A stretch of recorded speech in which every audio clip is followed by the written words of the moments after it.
to begin the playoffs at home first.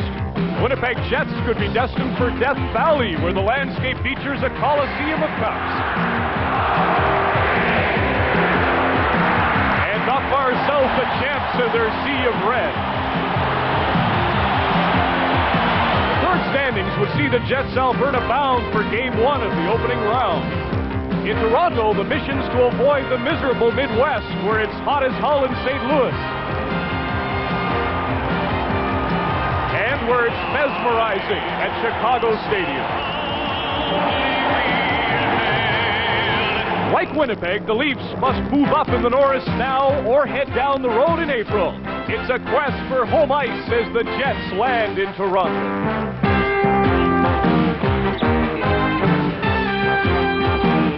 Molson Hockey Night in Canada on CBC.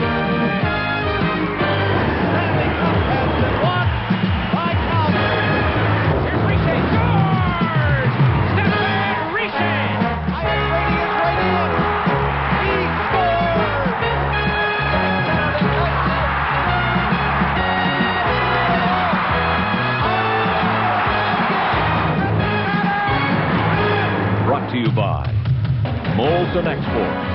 Nothing halfway about it. X says it all. By Ford of Canada, where quality is more than a commitment. Quality is job one.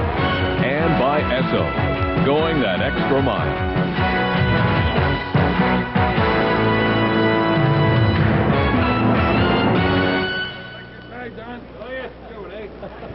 The home team tonight and a grand Irish tradition have something in common. Long before they were the Maple Leafs, Toronto's pro hockey team was known as the St. Patrick's. The St. Pats won a Stanley Cup in 1922. They became the Maple Leafs in 1927. Good evening and welcome to Maple Leaf Gardens in Toronto and to Molson Hockey Night in Canada on CBC.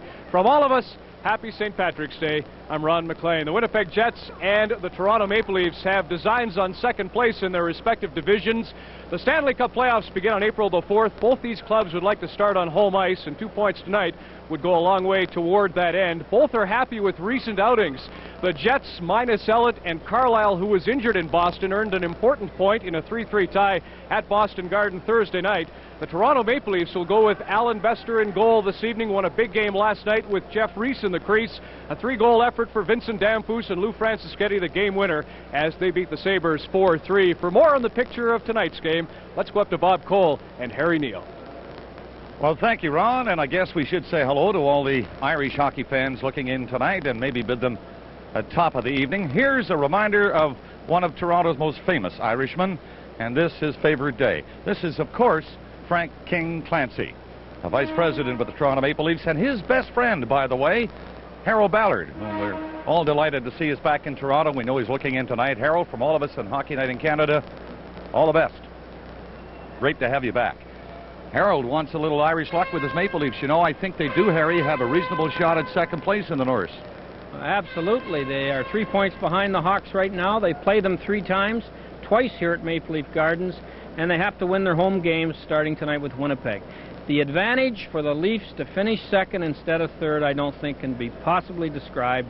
If they finish third, they'll have an awful time beating Chicago. If they finish second, they may play in the next round. Bob Murdoch now has the Winnipeg Jets believing in themselves. And you know what, Harry Neal?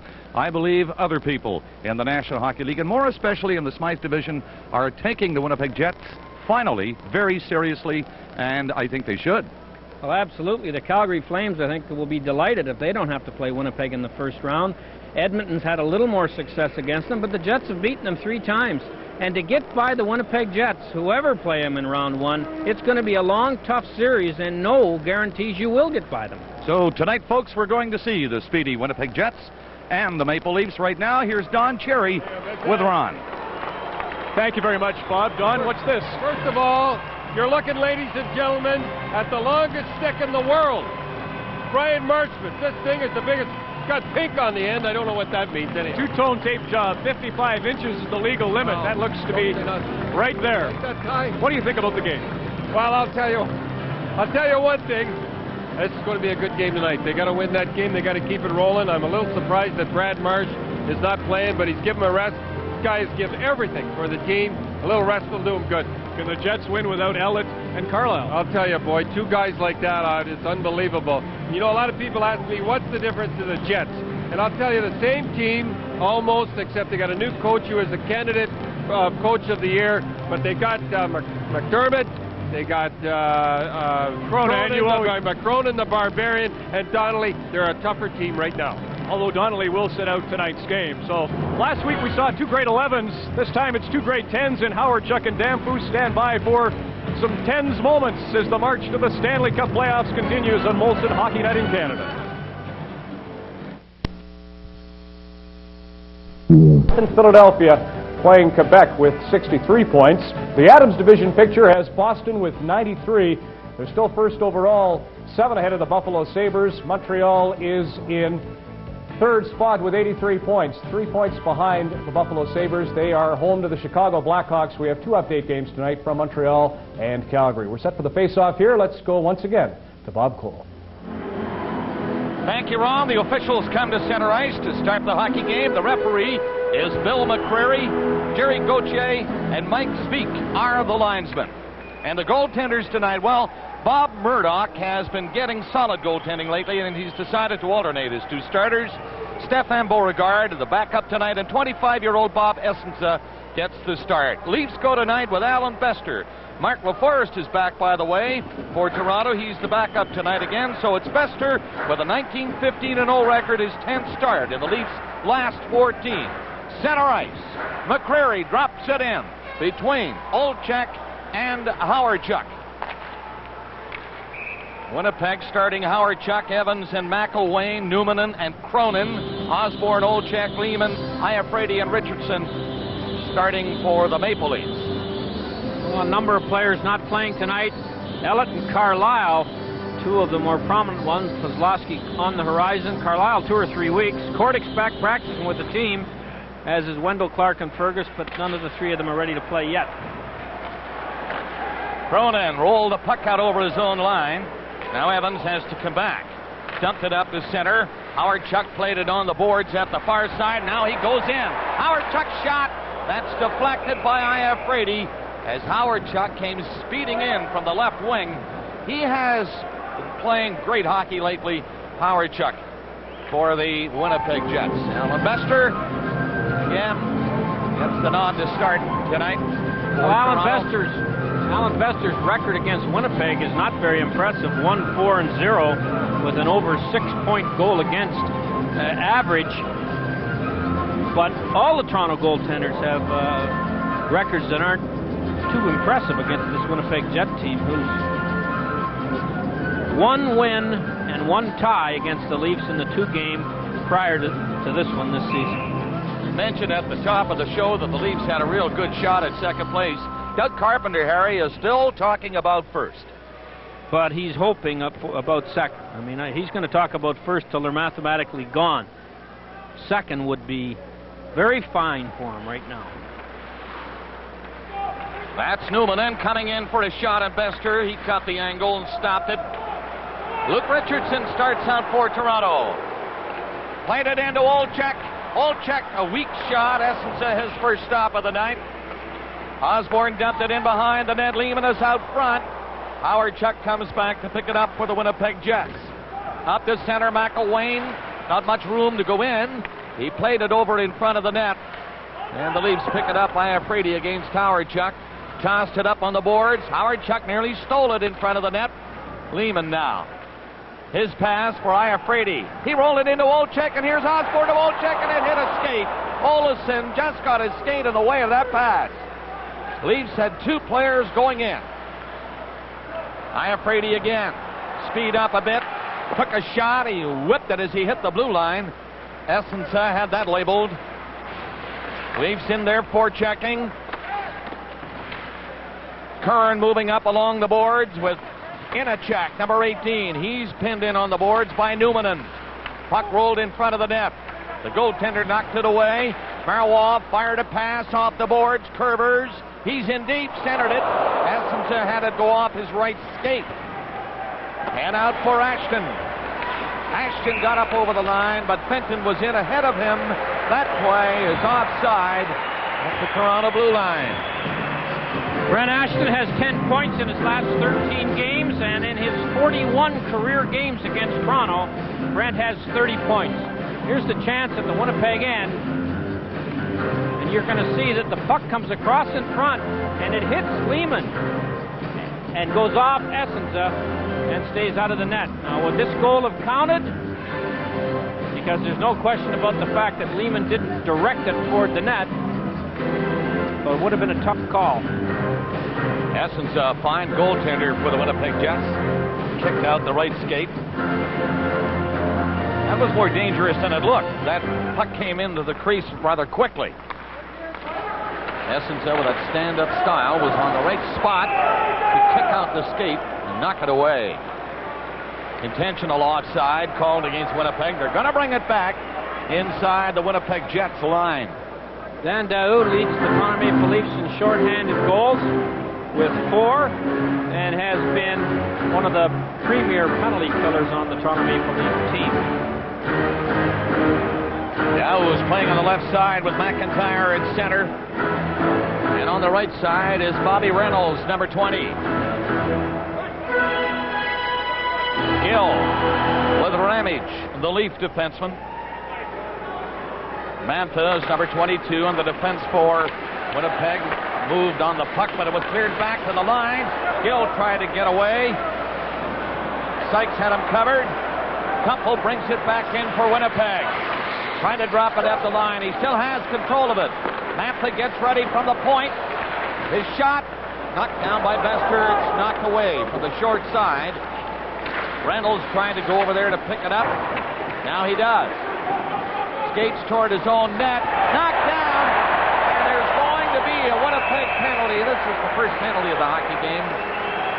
And it comes against the Winnipeg Jets as Boschman is going off for hooking. Pulling power. Which full-size pickup truck has the most? We took the truck with the biggest standard engine and put it up against the truck with the most standard torque and let him pull. And the answer is, it's the truck with both. Ford F-Series has the biggest engine and the most torque. The best-selling truck in Canada is #1 for all the right reasons.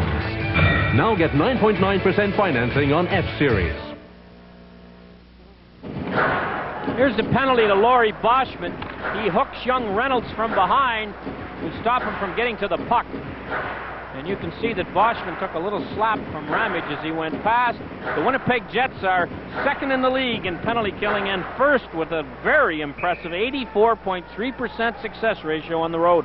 And the Leafs' power play is 7th in the National Hockey League, 22.8. That's a good power play. Well, let's see how it works on this first power play of the hockey game. No score. Curver shoots it in. Marwall, Iafrate move up on it. The Jets clear it out. Doug Smale, number 12. 20 is McElwain. This is Newman, 27. He couldn't find it. Marwall slapped it from the blue line. Cronin is the other player on for Winnipeg. He fired it into the corner. Flipped in back in the net. Marwall was out front. No pass out there yet. Now it's back to the line. Curver shot. Essenza made the save. And he had to go down on it. A good hard shot by Curvers from 10 feet inside the blue line. It's a nice stop by Essenza on a shot that Curvers took from about 30 feet. A lot of good patience here shown by the Leafs to get to the puck. To the man with the best chance. You see the 3 Winnipeg penalty killers are inside the hash mark, which allows this defenseman to take a shot. Essenza not only made the save, but he recovered before Marois could get his stick on him. 1:18 left in the penalty to Boschman of Winnipeg. From the face-off, Domfus is on the puck. He's been hot for Toronto. Back to the line, Domfus again. Spinning away. Gets away from Evans. Hangs onto it, takes a look at the net, got it up. Nice save by Essenza. On the shot by Marois. Domfus again to Marois, off the boards. Iafrate at the line, couldn't stop it. Knocked down the ice by Steen. 50 seconds left on this Leaf power play. No score, first period. Toronto moving up. Lehman lost it. Half-range shot. Blocked by him. On a rebound. Olczyk in front of net. He missed it. Here's Kerbers. That's blocked.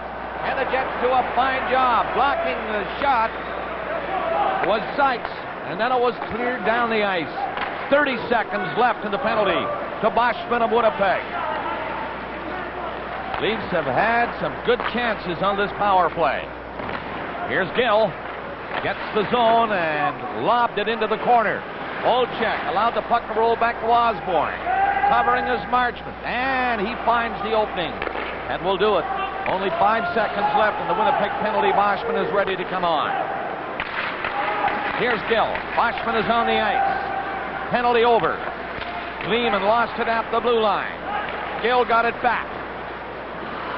The Leafs have to get back on side. Mantha goes back in his own zone. His pass to the far side to Smale. Going in on Ramage. Ramage poke check the puck back over the line. Cronin stops it. Numanen for McElwain. Back to Numanen. He's coming in. Set it up to Smale. He centered it. Smale went after it again. Ramage covered on him. Bester has to hang on to it. Very close to the post. Bester grabbed it, juggled it, and then smothered it.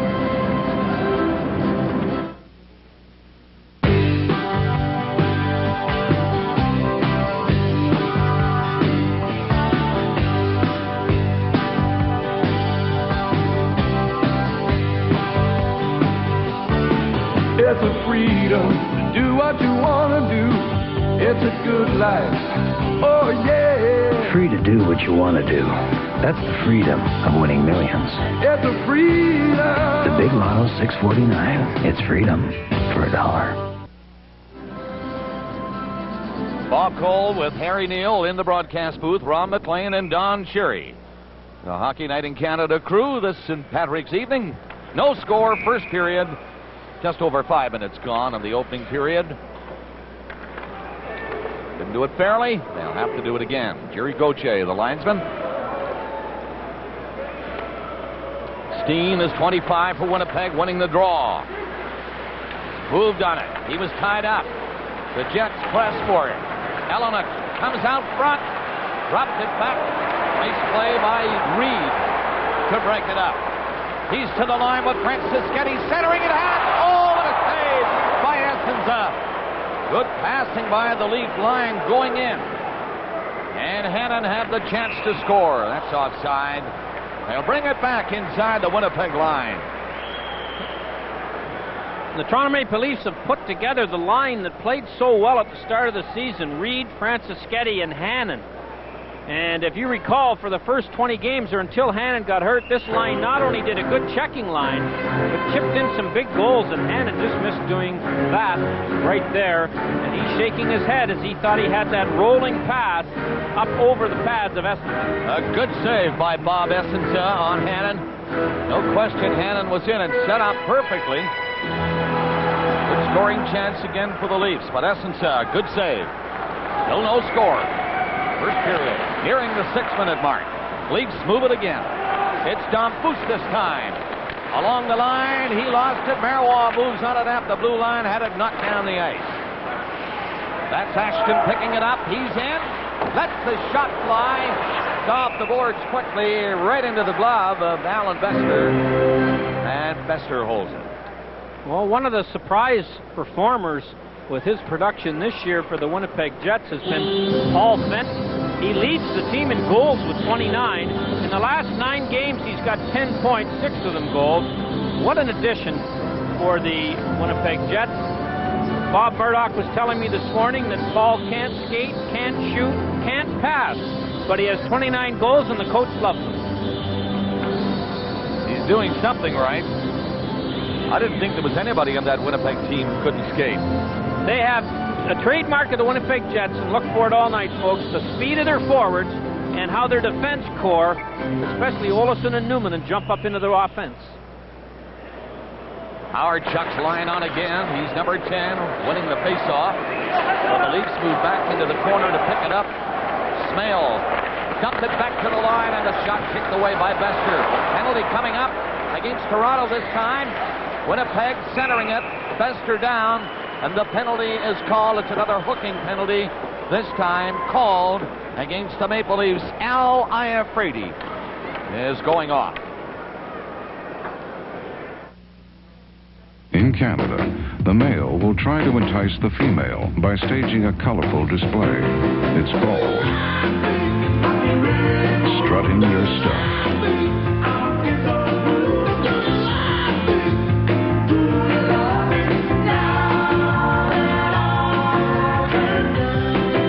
Molson Canadian, the clean, cold taste of a genuine Canadian beer. What beer's all about. So Al Iafrate of the Maple Leafs is in the penalty box for hooking, and now the Winnipeg Jets get their first power play. There's Iafrate. And here's the hook. As you can see, he hooked the Jet forward right off his feet, right in front of McCreary. The Jets are 16th in the league on the power play, which is way below their normal power play production. Numanen with Howard Chuck at the blue line alongside Numanen. Leafs are going to send the Jets down the ice to start it out. Howard Chuck, Numanen, Elenuck, Steen. They're all turning to come out.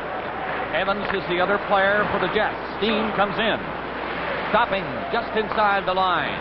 Now they move it around perfectly. They get it into the slot area, but everybody was covered in the Leafs. Rolled it back out. Well, the Jets will really miss Dave Ellett, point man on their power play with a big shot. That's Elenuck on the boards. Elenuck gets loose. Steen gets in front and try to make a pass. Howard Chuck shot kicked out by Bester. Evans is on the rebound. Elenuck digging it out from the corner to Howard Chuck again. His swift pass to the far side. Numanen, he is covered. Steen back at the goal. Now Evans. Howard Chuck again at the blue line. Trying to roll it in. Evans gets a shot. Scores! Bester got a piece of it. Couldn't hang on. And it's a power play goal for the Winnipeg Jets. They lead 1-0. Doug Evans gets his 10th goal early in his 20th game as a Winnipeg Jet. Quite a story there with Evans. He fires it. Bester has it, but not quite enough of it. And it rolls through him to give the Jets a lead. Evans was the playing assistant coach in Peoria in the St. Louis organization and had really done quite a job as a player there and was traded for Ron Wilson, who was the playing coach for Moncton in the Winnipeg's farm system. Both players, Evans with Winnipeg, obviously 10 goals in 19 games, and Wilson with St. Louis, have played terrific in their return to the National Hockey League. So with Iafrate in the penalty box, Evans scores his 10th of the season from Howard Chuck and Numanen at 7-16. 1-0, Winnipeg leading. Here's Olofsson now, charging out. He gives it to McDermott. He slapped it in. He's come back to pick it up. Benton couldn't stop it. It gets up to Howe. Dom Foose near center ice. Inachek was in the crease area. Benton comes back across center with a pass that does not work. Hill back there for Toronto, trying to knock it loose from two Jet players. Benton gets out in front of the net, took a shot. Bester stopped that. McDermott was right there. Gill slapped at it. Dom Foose takes it. And Mantha put a shot in from the blue line. And Alan Bester has to cover up again. The shots are 8-7 now in favor of Winnipeg. They're up 1-0. Why does Midas offer a free 49-point brake inspection on most foreign and domestic cars? Because there's more to testing your brakes than pumping the pedal up and down. Today's anti-lock and other advanced braking systems perform like crazy, but they're complex. They demand the kind of thoroughness and attention to detail that we wrote the book on. So it takes 49 separate checks and a little time. But it's free, and it could be the time of your life. Nobody tops the Top Guns. Nobody. Maybe two candidates for Coach of the Year? Without question. On the right, Carpenter with his Irish motif on, and on the left, Bob Murdoch, who's done a masterful job with this Winnipeg team. this year, and he seems to have done his as silently as any coach has done a good job this year. The Leafs are winning percentage .521. They haven't been over .500 in 13 years. Carpenter very happy about that. He'll be happier, of course, with second place. 3 points behind Chicago going into this game, and the Hawks are in the form at Montreal and watching that game develop. We'll have highlights for you. Richardson at his own line. Lays it up past Francischetti, who was given a hard jolt at center ice. Looks like interference to me. Here's Iafrate making a good move. He's upended. And then goes into the corner. Francischetti rolled into the crease, and Essenza goes down, taking no chances with Reed in there very close to him. Well, you were talking about home ice advantage. The Leafs, I think, need so badly against Chicago. Since 1982, the team with the home ice advantage in 120 playoff series, 71% of the time has advanced to the next round. So that isn't a myth that we're talking about with reference to having the extra game at home. And more important than the 7th game at home, you get the first 2 at home. While the Leafs go on a power play again, Brian Marchment is in the box. Elbowing, time 8:53. Brian Marchment for elbowing, time 8:53. There's the time, 8:53, an elbowing call against Marchment. Marchment's up. He was a 16th overall pick in '87 from Belleville. Of course, with Carlisle and Ellett on the injured list, Winnipeg dipped into their minor leagues and brought up this young first-round pick. Okay, Olczyk, Osborne, Lehman, Curvers, and Ramage. The Maple Leaf power play lineup. McElwain won the faceoff, couldn't clear it out. Smale is with him. Cronin, a defenseman for Winnipeg, and Newman, the other player on there, to help kill this penalty. Here's Olczyk. And his stick lifted. Clever move by McElwain, and he shoots it in. The Winnipeg Jets have 12 shorthanded goals. They will try and make 4 changes with their penalty-killing forwards in the 2-minute penalty to make sure they have fresh legs out there. Lehman going after it on the boards. Tried to center it. Here's Olczyk. Essenza had that covered. Olczyk, not much time to get a good shot away. He did release it in a hurry. Leafs trying to organize now. They have to do it deep in their own zone, with Steen doing a fine job. He centers it. Olesen covered. Evans was going the other way. He might have been in there alone in front of Vester had he seen the pass. Curvers coming out. Circles back. Fans restless. Leafs second power play. 1-0 is the score. The Winnipeg Jets leading. 40 seconds left in the Winnipeg penalty. The Leafs in. Gill banged on it just about. Did get a piece of it, that's all. Just a piece. And the Jets shoot it down the ice. Iafrate back. Tom Fuchs with the pass. Evans after him. These Jets are quick, and it's paying off. Olesen rolls it up to Bester. Only 15 seconds left in the penalty now. Leafs trail 1-0, trying to tie it is Dom Fuchs. He's coming in. On the angle, he has to stop. Back to Iafrate, and he can't get a shot. Jets come out again, led by Ashton. He's there alone. Gill back. Ashton in around the net. Gill stayed with him. Penalty is over. The Jets have killed another one. Now Toronto moving up. Iafrate faked the shot and then did let one go in wide of the net. And the Jets just dump it out. Leafs shoot it back in. That's Curran. Moving up, Francischetti. Gave it to Hannon. Hannon to Reed. Hannon is covered. Reed hooked it in to the left of the net. Reed after it again. Francischetti can't make a play. Reed does. Through the crease. At the line, Curvers kept it in there. Francischetti bats one to the other side. Moving up, Burn. And he ran into McGurban along the boards. Reed coming back in to Francischetti, who's offside. And that stops the play. At the Winnipeg line, the Jets are leading 1-0. Power play goal.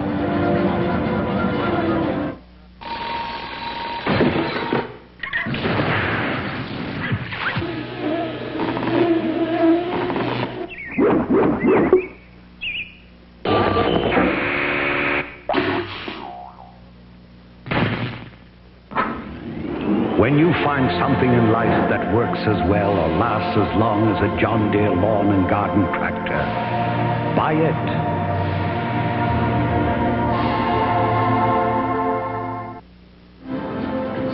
As Don Cherry mentioned in the opening, the Leafs have 6 defensemen dressed. Brad Marsh is not dressed. They're giving him a rest. For the last 10 or so games, they've dressed 7 defensemen. Marsh deserves the rest, and I know he'd be the last guy in the building to want to take the night off. Carpenter's looking ahead a little further than Marsh wants to look ahead. Howard Chuck, you just saw him. He's number 10 against Olczyk, winning the faceoff. Olesen put it in wide of the Leaf net. Lehman trying to come out, does not. And the Jets stay on top of the Maple Leafs. Not allowing them to get going, really, from their own zone. Time Iafrate is covered. Howard Chuck couldn't stop it, though. Reynolds moved it in there around Olesen. Olesen now takes over for Winnipeg. Kicks the puck ahead to Howard Chuck. He nearly put it in there perfectly for Smale. Out center. Howard Chuck couldn't get a shot. He was alone in front of the net. Lehman stopping near center. The Leafs, Reynolds moving up. Reynolds making a good move, and Howard Chuck is knocked down. Olczyk, backhander, easy save for Essensa. Cronin. The pass on the left side. Smale got it in for McElwain, and he knifed it in. 7:05 left in the first period. The Jets lead 1-0. John Foose up there across center ice. Didn't see the pass. Evans brings it back in. Steen moving in quickly. Steen and Eleanor. But it's Tom Foose coming back out. His pass down on the right side, a little too far. And over around the net. Here's Tom Foose centering it. Marois! Oh, what a save by Essens on Marois. Eleanor failed to knock it down. Todd Gill back of the goal. Ramage, the other Leaf defenseman in the corner, takes the pass. Now it's dumped ahead on the right side. Taglianetti fired it back in. John Foose at center ice. Up with Gill. He has to kick it ahead. And it goes in wide of the net. Taglianetti again for Winnipeg. Here's Kumpel now. At center, he's stopped by Osborne. Olesen. And Taglianetti. Olesen again. Had tough time controlling it. Hannon made a good move at the line. Preventing an offside call. Boschman behind the net.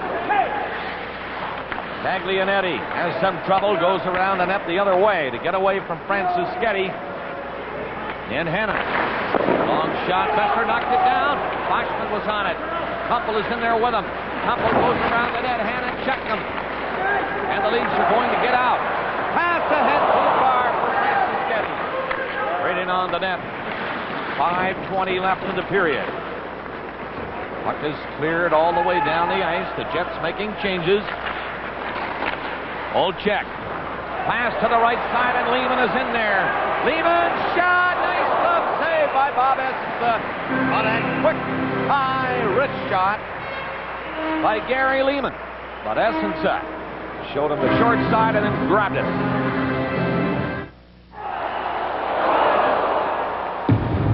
With so much in life incomplete, it's nice to find something that isn't for a change. When you buy a Tempo or Topaz L with a value package, it comes complete with dual electric mirrors, air conditioning, AM/FM stereo, even automatic transmission.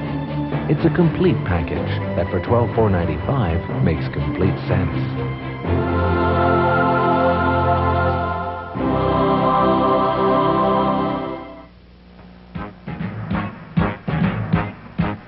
Team in Calgary tonight as the Whalers meet the Flames. Gilmore scores. Calgary in its last 10, 8-1-1, and up by 1 on home ice versus Hartford. Bob Essenza has made 2 great stops in the last minute. One on Merwa right here. I'm not sure he knows where the puck is, but he knows it hit him. And there may have been a little luck involved in that one, but on this one, on a good shot by Lehman, no luck involved. Just a guy with a good glove hand who took the shot away from Lehman. And one of the reasons the Jets are much better this year is number 35, Bob Essenza from Michigan State. And the Winnipeg Jets seem to have been looking for a goaltender for 5 or 6 years. Maybe they got him now. Well, he's got 2 now. Bob Murdoch was telling me this morning he's alternating all the way. Beauregard will get the next start, and Essenza will back up. Beauregard will start tomorrow night in Buffalo, where Winnipeg finished their 4-game road trip. Essenza will force another face-off in the Winnipeg zone. 5 minutes exactly remaining in this opening period. The shots are 10-9 in favor of Toronto. This guy is great.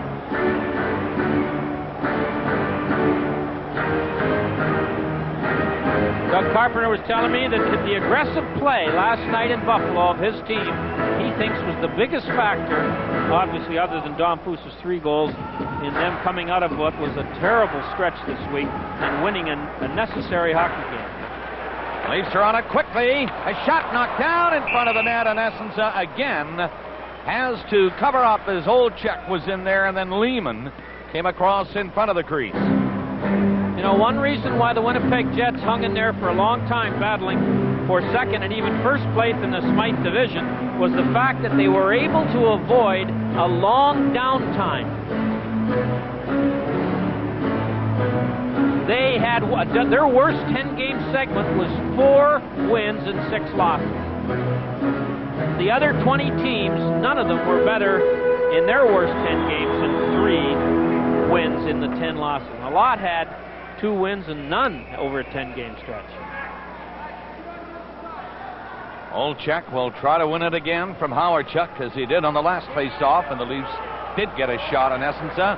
He wins it again. This time Richardson has to poke it off to the corner. Lehman picks it up, centered it. Reynolds was covered, and the Jets roll it out. Newman just cleared it. On the other side, slapped to the line, picked up by McElwain. He tried to hit Smale, a little out of his reach, but he speeds in there and takes a bump from Richardson behind the net. Keeps going after it, though. Now he's tied up. The Jets get it back to Newman at the line. Reynolds had him covered. I'm afraid he wants to skate with it. Gives it to Reynolds coming in. Along the boards, Olczyk centered it. Essenza knocked it away. Jeff Smale near center. Dumped it in. Bester was going to leave the net. He saw 2 Leafs come back. One of them Olczyk, and he played it. Then Ramage cleared it to center. Marwad knocked down. Back up again. Ramage covered. In on the boards. They hold it, and the play is stopped with 3:44 remaining in this first period. I would buy a mansion with a swimming pool. I would wish for an electric choo-choo train.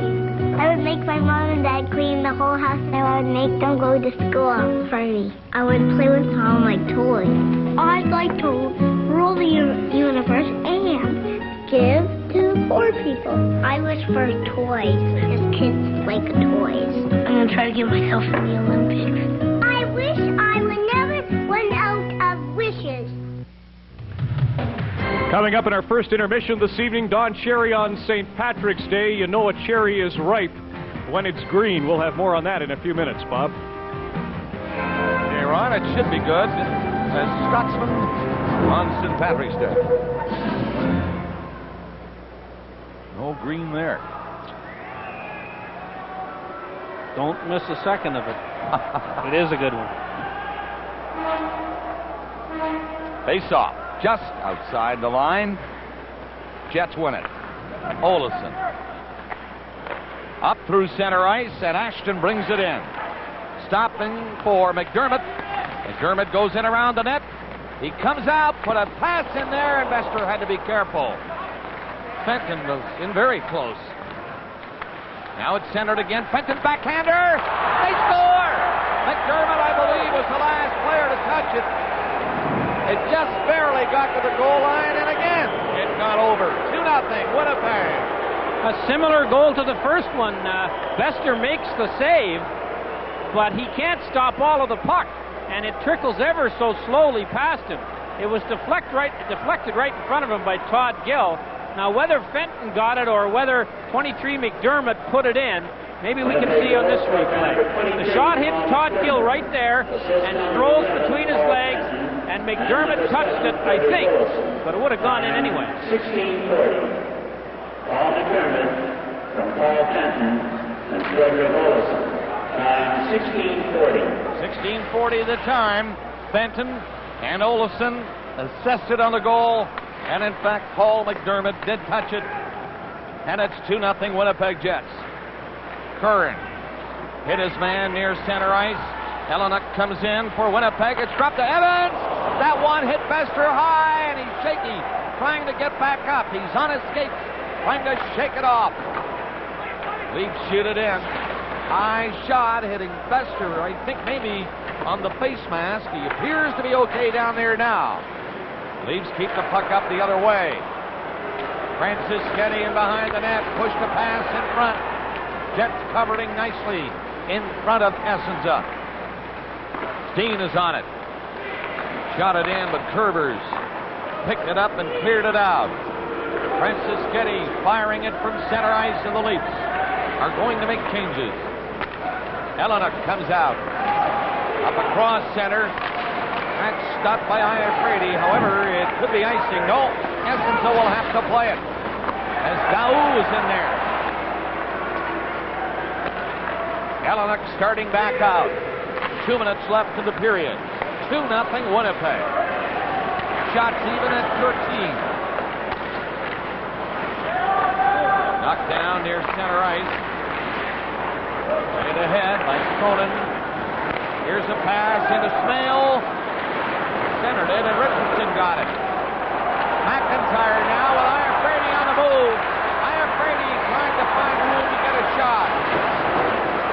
And Mantha was all over him. And a good play. Centered again.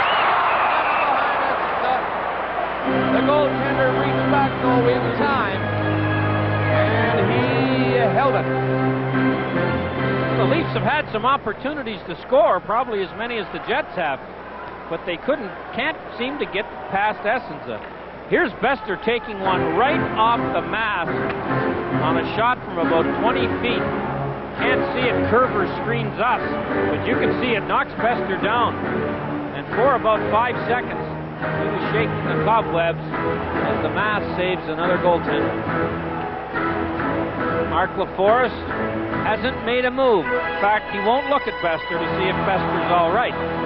LaForest backing up for the second time since coming off the injury when he broke his ankle. He played some games in Newmarket, and Carpenter hasn't been able to get him into a Leaf game yet. He had a big workout, vigorous workout this morning here at the Gardens. I bet he had 150 shots.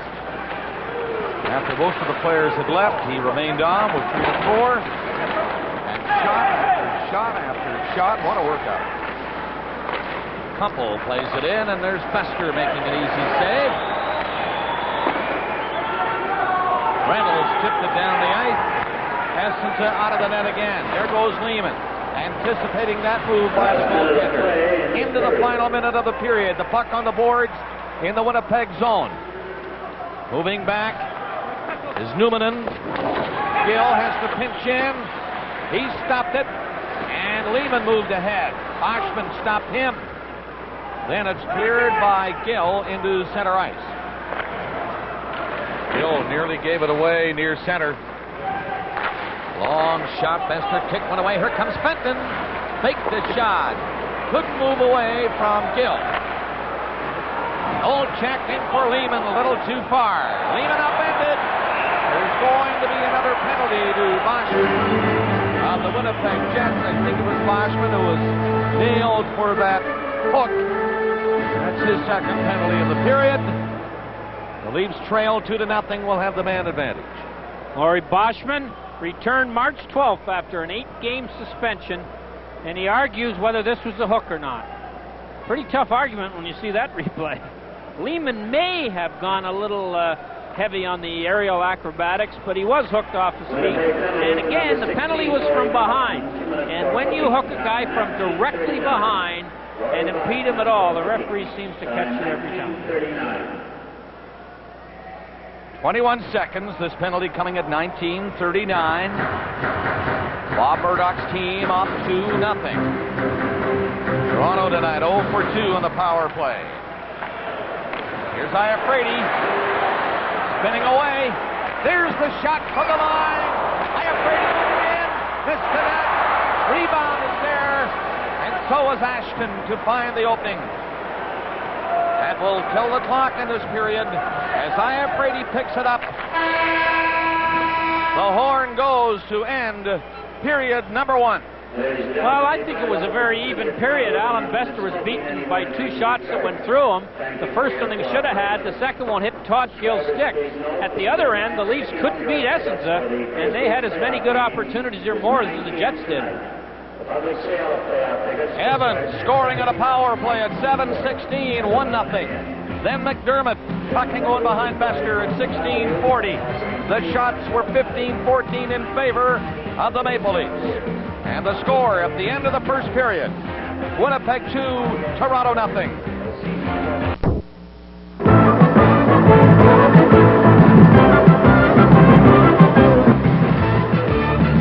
Why wouldn't you wear a boutonniere like? Because I'm not wearing a stupid thing like that. I don't wear what you wear, your 1-inch tie. Glenn Sather was here last week, and he said that you can expect a flood of Europeans next year because his club needs them, and so do the 20 other teams. Just like you need a Rushika, eh? Minus 20 about now, and they've gone in the tank ever since they got him. Now, I'm just telling you something right now. After he said that statement, I said, hey, Glenn Sather's got to know something. Eddie Johnson's got to know something. He signed that stiff out of Sweden, Hollick. 12 goals in 30. Well, wherever he's from. What's wrong with a 4-year contract, first rounder? Who cares? Yeah, first rounder. Okay, give him lots of dough. Give him lots of dough. I'm just going over. I went back and I looked. The top 25 scorers in the league, 1 European. 1. So we don't bring him over to the hit. Yari Curry. Yeah, we don't bring him over to hit. We don't bring him over here to fight. God forbid that. We don't bring him over to check. Right? So what good are they? Top 10 scoring in the league is no Europeans. No goal scorers in the top 10. Thank you very much. Go ahead. But Canada always does well in Canada Cups and internationally. You would expect in a league of 500 players, maybe the top 25 would be from Canada. Yes, I guess so. Now, we get these guys, they say, the general managers say, look, I want you to go over to Sweden or one of those places. Get a checker. Okay? Yeah, get a checker. They bring them over here. That's like having a home run hitter. You try to get him on your team, he doesn't hit home runs. The guys don't hit, they don't fight, they don't check, and they don't score goals. What do we got them over here for? I'm sick and tired. But the scouts select them, the #1 pick last year. Yeah. Quebec Nordiques got it. I remember I had a scout. Matt Sundin. Ooh, wonderful. Matt Sundin now, the dirty little rat. You know what he did? He went and signed with a club over there. Call him that. I'll call him a rat. Okay. He went over, well, do what you like. No, he went over there. He knew that Quebec is stung now. He's got to get him over here at any cost. He went over there and signed a multi-contract with one of the teams over there. Now Quebec has got to give them $500,000. Wonderful people. They're wonderful people, I'll tell you. Where will the players come from, Don? I don't know where they come from. I'm just telling you right now, if you watch that college game this afternoon, are you telling me some of those college guys couldn't play in the National Hockey League? Are you telling me right now junior hockey players that get 50 goals won't get drafted? And their only reason they won't get drafted is because they're Canadian. I would like to take Hollick and that Sundin, drop them into Lethbridge and Calgary, or not Calgary, Kamloops when there's a fight on. Mark Recchi. Let me say something about Mark Recchi, okay? If I got time? Okay, Mark Recchi. Good kid. 30 seconds. Kamloops, BC. He's going to get 30 goals this year. He will not even be considered for Rookie of the Year. If this Sundin or this Hollick gets 30 goals next year, #1 draft choices, I will carry your bags to the playoffs next year anywhere. They are overblown, and it makes the GM sound good. Nobody in the top 10 scoring, nobody in the top 25. Canadians the best, always will be. Put that in your pipe and smoke it. Both bags Both months? No, just one. It's good, because they're both from Europe. Molson Hockey Night in Canada on CBC returns in a moment.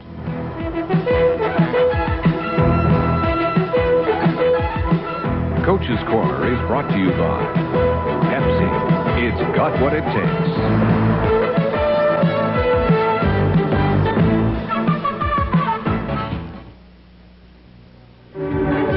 Montreal Forum featured one of sport's great brother acts in the 1950s, Maurice and Henri Richard, the Rocket and the Pocket. Maurice recorded Hall of Fame numbers until 1960, and Henri continued the family tradition of hockey legends with a spectacular 3-decade career featuring a smooth skating style with jet-like acceleration. His stamina and toughness was matched only by his intelligent approach. Henri scored cup-winning goals for the Canadiens in 66 and 71 and captained the Habs to the 73 championship. In all, his name appears on Lord Stanley's mug a record 11 times. Great Moments in Hockey is brought to you by Ford of Canada. Here in Toronto, Evans and McDermott are the goal scorers. The Jets lead the Leafs by 2 after 1. This is Molson Hockey Night in Canada on CBC. A thorough inspection of Is job one.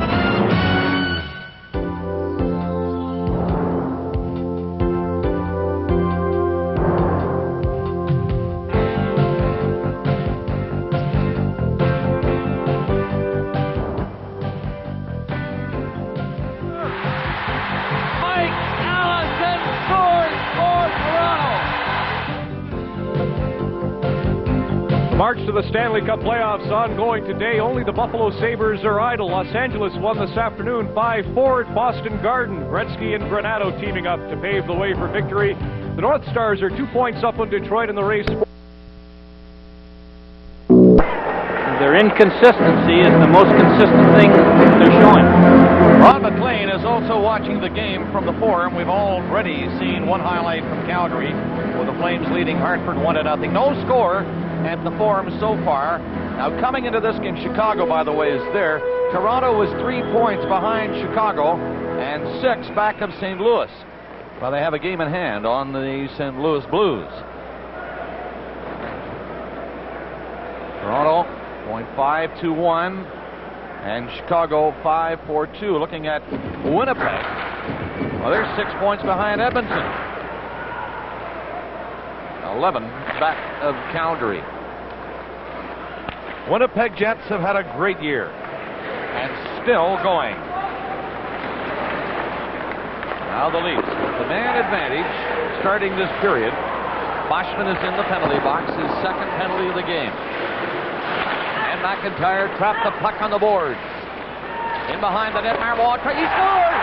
Marois stuffed it in on Essenza. Surprise, Essenza. Very quickly moved to that short side.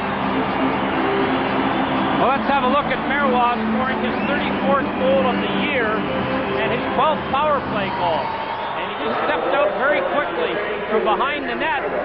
And Cronin just stick-checked him instead of taking one step and knocking Marois out of the way. This man Marois with 34 goals. Don't forget, this is only his 61st game. He'd be well up there in the 40s, threatening to score 50 if he played the whole schedule. You know, Harry, coaches always say, they come out for the start of a period, let's get one quickly, we have the man advantage. Well, that one took 26 seconds. Well, the Leafs needed something good to happen to them after that first period, and it's happened early here in period 2. Lehman couldn't find it inside the Winnipeg line. Evans did and got it up to Steve. He's moving in. Here's Hellenic. A shot, a high one, deflected by Ramage up over the net. Ramage taking Steed in on the boards. It's centered, though, Evans! Oh! He had a great chance and rolled it maybe a little too easy. And Bester had a chance to move on it. Leafs get it out, 3 of them on the play. It's Gill, the defenseman, up there with Olczyk, and now Lehman coming in. Lehman, what rebound? And the net is knocked off the magnets before Olczyk could get a shot on the net. But that was a dangerous rush by the Maple Leafs, and Lehman had lots of time. Well, who would you rather have getting a good opportunity to score than Lehman first and then Ed Olczyk? But Essens, who's made a half a dozen big saves, makes one here as he's getting knocked back into the net, and I doubt if Olczyk had scored that goal, it would have counted. As you can see, the net was off its moorings. But Essens keeping his team alive in this 2-1 game early in the second period. Here's a chance early in the second period by the Jets. Evans is going to get a real chance here. Both defensemen take their men, but as Evans circles out, there's nobody near him. And he's going to come into your picture on the right. And defensive zone coverage, the toughest thing to learn for a hockey team, was not very good on that play. I'm afraid he fell and managed to hold the puck there for a second, but it got out over the line, and here's Dom Fustic handling his way in, with Iafrate going to the far side. Marois in the corner. McIntyre back to the net, trying to dig it out for Dom Foose. Dom Foose now gets his stick in there.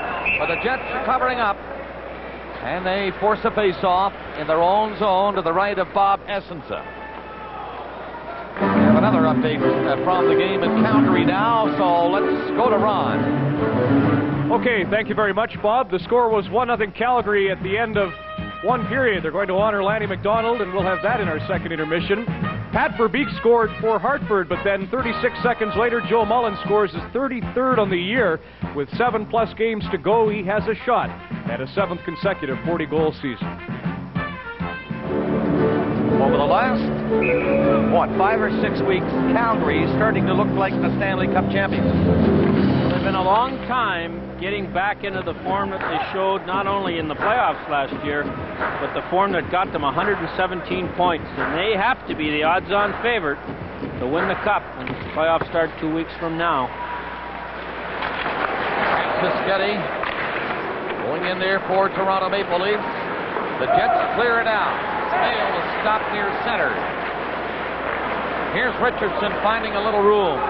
Poking it in by Howardchuk. Cischetti showing lots of hustle going in. He falls. Hannon goes in to help. Puck is knocked loose by Cischetti, kept in by Iafrate. Here's Reed cutting in. Drilled the shot blocked.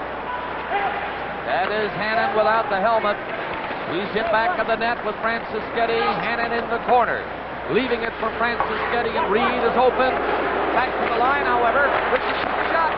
That's stopped. Iafrate is moving in. He shoots, rebound. Penalty coming up. Essens making this big save again. And here's another penalty against the Winnipeg Jets.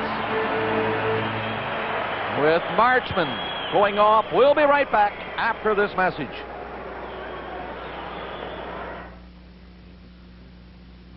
You ready? Ready. Drop it! Oh, why are we doing this?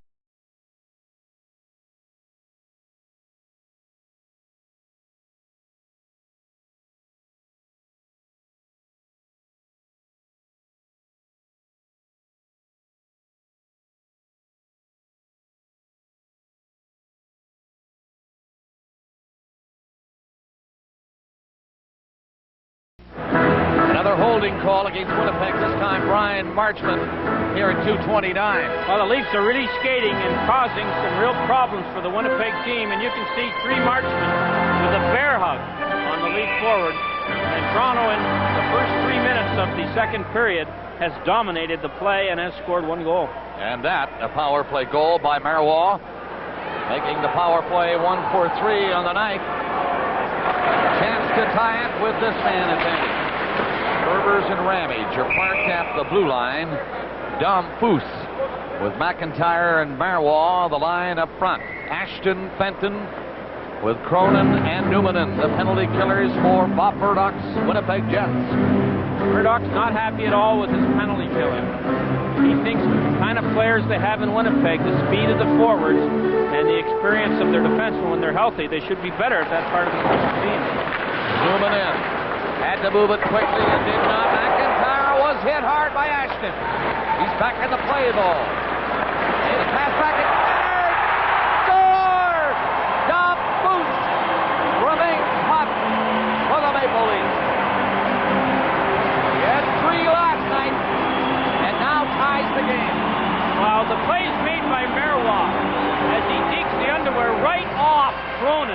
to get the pass out to John Fuster puts in. Look at this.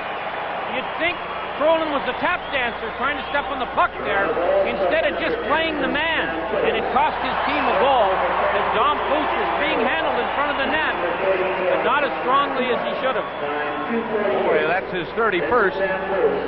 From Daniel Marois and John McIntyre, time 2:48. McIntyre, Marois assisting. 2:48 the time. It's another power play goal for the Maple Leafs. And now the game is tied at 2. Jets try to get that one back quickly, but not on this rush. As Innocent steals it and comes out. He's in there with Reynolds. Puck in back of the net. Olofsson going around the goal for Winnipeg. Takes a look straight ahead. Boschman made a good move at the line. Long shot. This time he jams the pads on the long shot. And he knew he had it. He held it. You'll be surprised who's driving Hyundai. Open your eyes, you'll get there someday. You'll be surprised by the road, the style, the zoom, the ride, the feel, the higher ideal. You'll be surprised who's driving Hyundai. Open your eyes, you'll drive one someday. You'll be surprised. Here's a Hockey Night in Canada update from the Forum, where Jacques Cloutier has been great in goal for the Blackhawks this evening, but the first goal of the night in the second period is compliments of J.J. Daigneault, who came into the NHL in 1984 after being drafted by Harry Neal. There you go. I'm glad for J.J. to see he's back in the National League after stops in Philadelphia and a fair number of days in the American League with Sherbrooke. So the Canadians lead 1-0. Ron continues to watch that game. He's also watching the game in Calgary. Flames leading 2-1 over Hartford. Last report. This one 2-2. Reed overskates it at center, picked it up again, and backhands it into the zone. Hannon went in there. Muschietti continues to buzz around. The play is stopped. Once again, we have a report from the Saddle Dome. So, Ron? Okay, Bob, this seems like a lot of interruptions, but as you know, the playoffs on deck. All the games critical now. Hartford's playing well away from home. They and the Bruins are the two best in the league. Dean Evison has scored for the Whalers as they counter 2 by Calgary. And it's square in the second at the Saddle Dome. Thank you, Ron. You know, Harry, you never know about the Hartford Whalers. They have just 73 points, but they're 10 points behind the Canadians. But the playoffs, a different story. It could be a surprise. Well, they've won 3 games this year against the Bruins, so there's no lock this year, Bob, in the playoffs. You better be ready to play whoever you're playing game 1, or you may be out in a hurry. Hard hit on Eleanor by Richardson. Richardson with the puck right in front of his own net.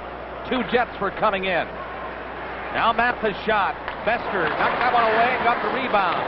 Evans trying to center it. Did. Bolchek gets the puck out. 2-on-1. Lehman is there with Osborne. Lehman! Play by Essensa. He reached out with the stick, knowing full well the pass was coming across in front. What a great move by Bob Essensa. Jets go back in. The puck goes flying up on the glass. Here's Evans. Picking it up, trying to get it back at the net. He does. Lehman has it. Play call in behind the rush. Lehman was coming out. And you see Todd Gill. He's the player going. Todd Gill's going to get a roughing penalty as he punched Doug Evans in the face after a takeout along the glass. Time 4:41. Todd Gill for roughing. Time 4:41. 4:41 the time of the penalty called on Todd Gill for roughing. Doug Carpenter's complained a lot lately about the number of penalties the Leafs take, the number of ones that they shouldn't take. And let's have a look at one right here. Gill gets the takeout. That ought to be good enough. But as we went away, he punched him in the mouth. The Toronto Maple Leafs have taken 52 more penalties than power plays they've had. And that's too much of a difference. Too much pressure on your penalty killing unit. Winnipeg 1-for-1 on the power play tonight. That was the Evans goal in the first period. Let's see how this one works for him. We're tied at 2. Howard Chuck flipped the pass in and got it returned. He moves up. He's very cool with the puck. Dale Howard Chuck stepping in closer. Saw a man open at the side of the net, but it was intercepted now. Howard Chuck again. To the line, Olofsson. His pass goes in, comes back to him, and then Howard Chuck shot. That missed by a couple of feet. Olofsson slapped it in, gets it back. Howard Chuck again. Another shot. That's blocked. And the Leafs, Reed, who blocked the shot, rolled it down the ice. These chains all around. Francis Getty is on there. With Ramage, and here's Howard Chuck again coming in. Smale and McElwain up on the play. Olofsson is the defenseman at the point. Hellenick, the other player on for Winnipeg on this power play. 50 seconds left in the Leaf penalty to Todd Gill. Howard Chuck again. The pass right wing. Steen stepping in there as he's on the ice now. Hellenick trying to drop it back, and here's Evans. Hit the side of the net. Hellenick takes it to Howard Chuck. Newman on the other side. He's checked, but Steen got it back to him. Howard Chuck now winding up. Last side of the net. Ramage made a play. Preventing his pass coming over to Hellenick. And the Leafs shoot it down the ice again. 15 seconds left of the penalty. Leaf penalty killers change. Newman comes to center. Shoots it in for Evans on this left side. Howard Chuck tried to center it, and that was there. And the penalty is now over. Gill is out of the penalty box. So good penalty killing by the Maple Leafs on that Winnipeg power play. Down the ice again. This is going to be icing, but McDermott can play it. He does. Lester alertly cleared it away from the goal crease area. Up to center is Dom Foose. Good play. Herbert.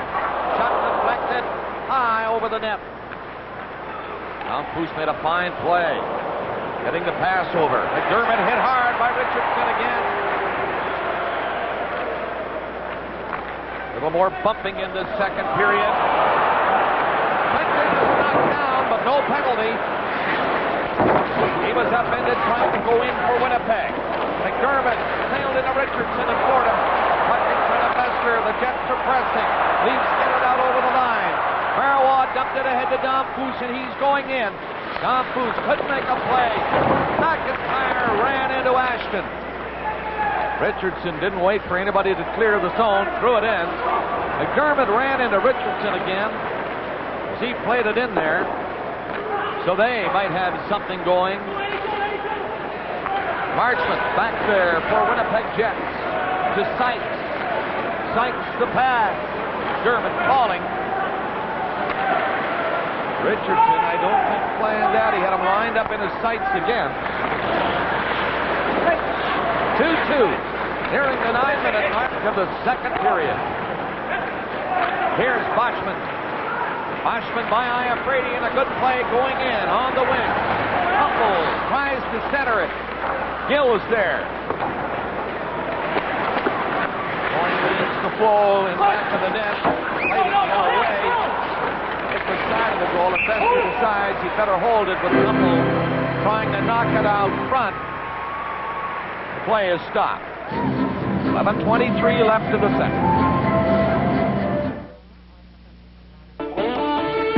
Get out and have some fun. Getting together with everyone. New friends, new sounds going all around.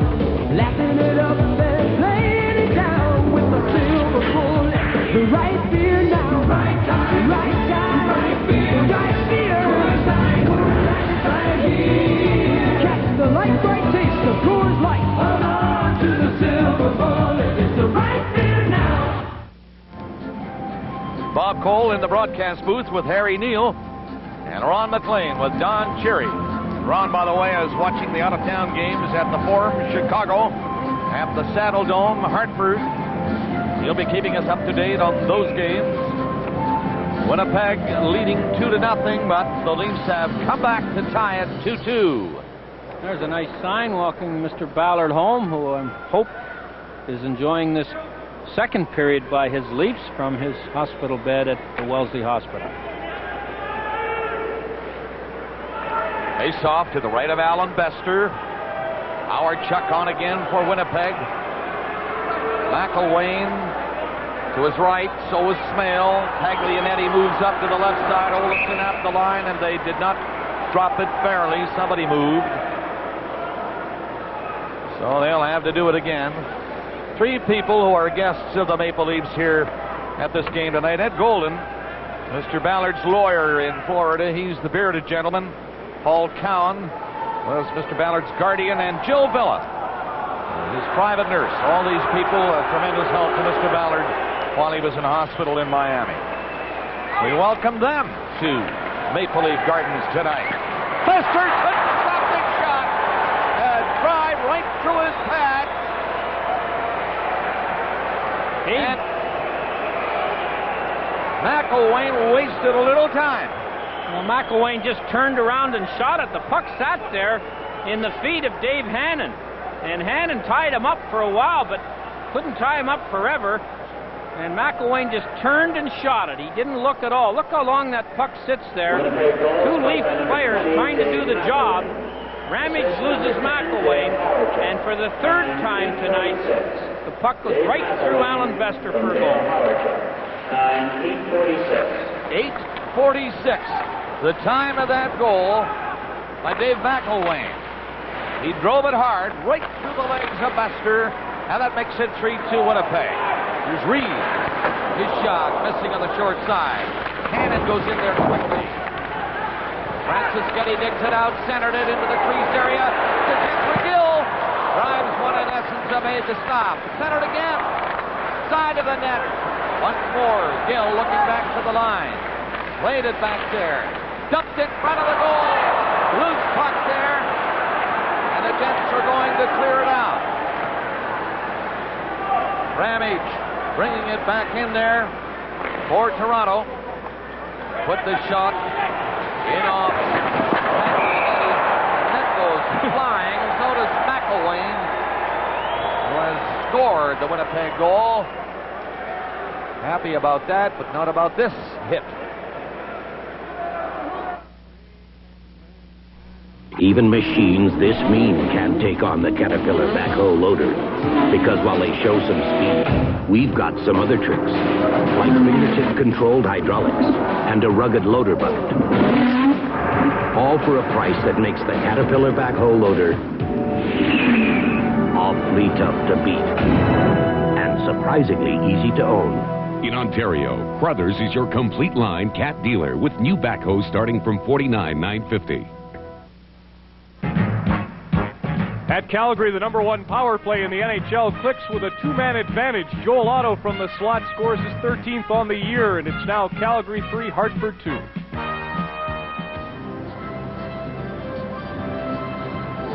Well, the face-off will be outside the zone because of this play right here. Reed knocks McElwain right into the net.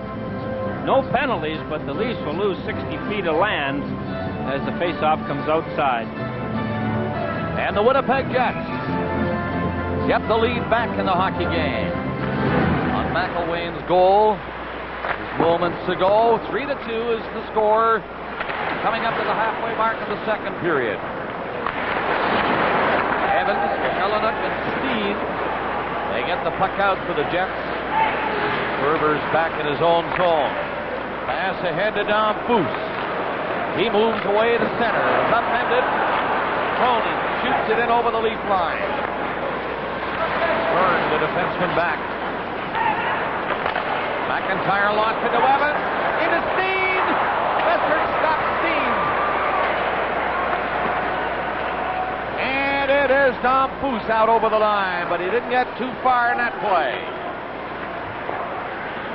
Center ice, Cronin again. Intercepted up the line. Marois turning back. Coming up with that old check. Over the line and forced into the corner by Newmanen. It's centered. Nobody at the line. Now Ferber kept it in. Played it into the side of the net, and Newmanen made a fine interception in front of Essensa. Tried to hit Evans. Rivers against Evans, and here's Richardson. Pass onto the stick of Lehman, but he couldn't control it. Again, Olczyk comes in. Lehman ready. Olczyk shot nowhere near the net. Back of the net, Olczyk. He was hit before he could make a centering pass. Lehman feeds it along the board. The Jets get it out of the zone. Iafrate turning again. Takes a look. Then escape. And moves in there. Iafrate set it up. Lehman! And get a shot through. Two Jets are coming out. Benson takes the pass, and he is across center. Offside. 8:27. Remaining in the second period. The Jets are leading by a goal. Nobody competes like your local Chrysler dealer. How do you build a 6-passenger family car with over 50 standard features for just $14,995? Complete with air conditioning, automatic, cassette, tilt, speed control, and more? Simple. You build a 1990 Spirit and Acclaim. Value from the ground up for just $14,995. Plus choose $1,000 guaranteed rebate. Or choose 8.9% factory financing. Hurry, this is a limited time offer. Nobody competes like your Chrysler dealers of Ontario. Nobody. Indeed. The Montreal Canadiens are really flying in their game against Chicago this evening. They finally get another goal. Russ Courtnall's shot from the blue line goes unstopped by Cloutier, and the Habs are up by a pair versus the Hawks at home. Thank you, Ron. The Hawks have been struggling lately, but listen, the Canadiens have been playing better. They have 1 point. The Leafs will be behind them. If they could ever win this game, Chicago continues to lose in Montreal. Brady's shot is blocked. He's in again. Stopped by Essensa on that hard shot by Iafrate. Oh, shot by Iafrate. 35 feet, and Essensa very quick with the right skate. Sykes shoots it in. Jets move in there. Lehman comes back to try to take it off the boards. A penalty coming up against Toronto Maple Leafs. It's going to be Olczyk, I think. He made a little move that really was getting back at somebody. He's going off. Evolution. Evolution is Molson's Special Dry. It's special because it's brewed longer with a revolutionary dry brew process, unique to Molson. It's special because it delivers an upfront taste that starts bold, yet finishes clean and refreshing, with no aftertaste. It could also be the smoothest beer you've ever tasted. Molson Special Dry, the evolution of beer. Ed Olczyk and Phil Sykes pushing together, and then for whatever the reasons are, Olczyk just punches him in the mouth and takes a very foolish penalty. And those are just the kind Coach Carpenter has been trying to reduce. Retaliation penalties, maybe in November, but not in March, April, and May if you want to be successful. Winnipeg 1-for-2 on the power play tonight. They keep it in. Hawerchuk whipped a pass for Olofsson. Hawerchuk stopped it with a skate. Barely kept it onside. Nice play for Eleanuk, side of the net. Evans back of the goal. That is Steen, the other man on for Winnipeg. Evans comes in and falls. The puck is still loose. Hawerchuk moving up. Slapped it ahead along the boards. Now was there, and then Ferbers cleared it down. Evans must wonder what's going on. He plays 2/3 of the year in Peoria. Gets traded for another playing coach, and now he's on the power play in the National League. Pass back to Hawerchuk again. His shot deflected wide of the Leaf goal. Steen centered it. Olofsson. Oh, and he had a great chance. Hawerchuk now from the left point. He waits. Into the corner and back to him. Stop. And he just lifted the puck out to center ice. 50 seconds left in the lead penalty. Francis Getty was in there watching Olesen. Here's Steen. He's coming in. Trying to get a backhander. Fenton behind the net. Ellenuk takes it back to the goal. Steen again. Ellenuk. Sharp angle. Trying to give it to Howard Chuck. He had moved in. Leafs get it out. Sure, Bob Murdoch is all over his team for not shooting the puck on the power play. Always looking for the lovely play.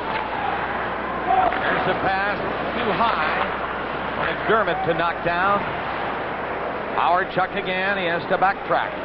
15 seconds left on the old Czech penalty. This could be icing if Iafrate can get in. He does. Icing called against Winnipeg, and that will kill the penalty because Olczyk has just 5 seconds remaining. Al Iafrate's 7th in the National Hockey League among defensemen in points, and only 3 goals short of tying the record for goals scored by defensemen in the season, 22 by Turnbull, but he's in the doldrums offensively with only 3 points in his last 13 games, and Toronto needs this guy producing from the back line. They want to be as strong as they could be. Carpenter makes a sign to Ed Olczyk, who's ready to leave the penalty box. Inachek is there on the face-off, number 18. Dompoos couldn't keep it in. Olczyk is on the ice again. The penalty is over. And Inachek circling at center, moving up to the Winnipeg line, trying to barge in, but was carried in on the boards by Mantha. Marois and Inachek, they can't find it. The Jets get it out into the center ice area. Richardson fires it back in. Now Iafrate, he was checked by Sykes. Moves all the way back. Gill. Inachek stopped by Taglianetti. Iafrate bumps Sykes. Marois scooped it back to Gill. And it's played out over the line. Inachek again. Trapped this time by Olesen. Sykes grabs a loose puck. Marois was dumped hard at the far side. Jets shoot it in. Gill back. And icing called against Winnipeg. We have 4:42 left in the second period. The Jets by 1.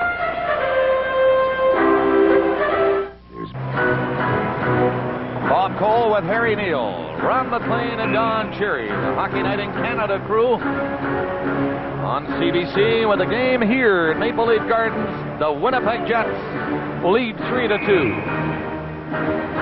into the final 5 minutes of the second period. On that last icing call, a face-off to the left of Bob Essenza.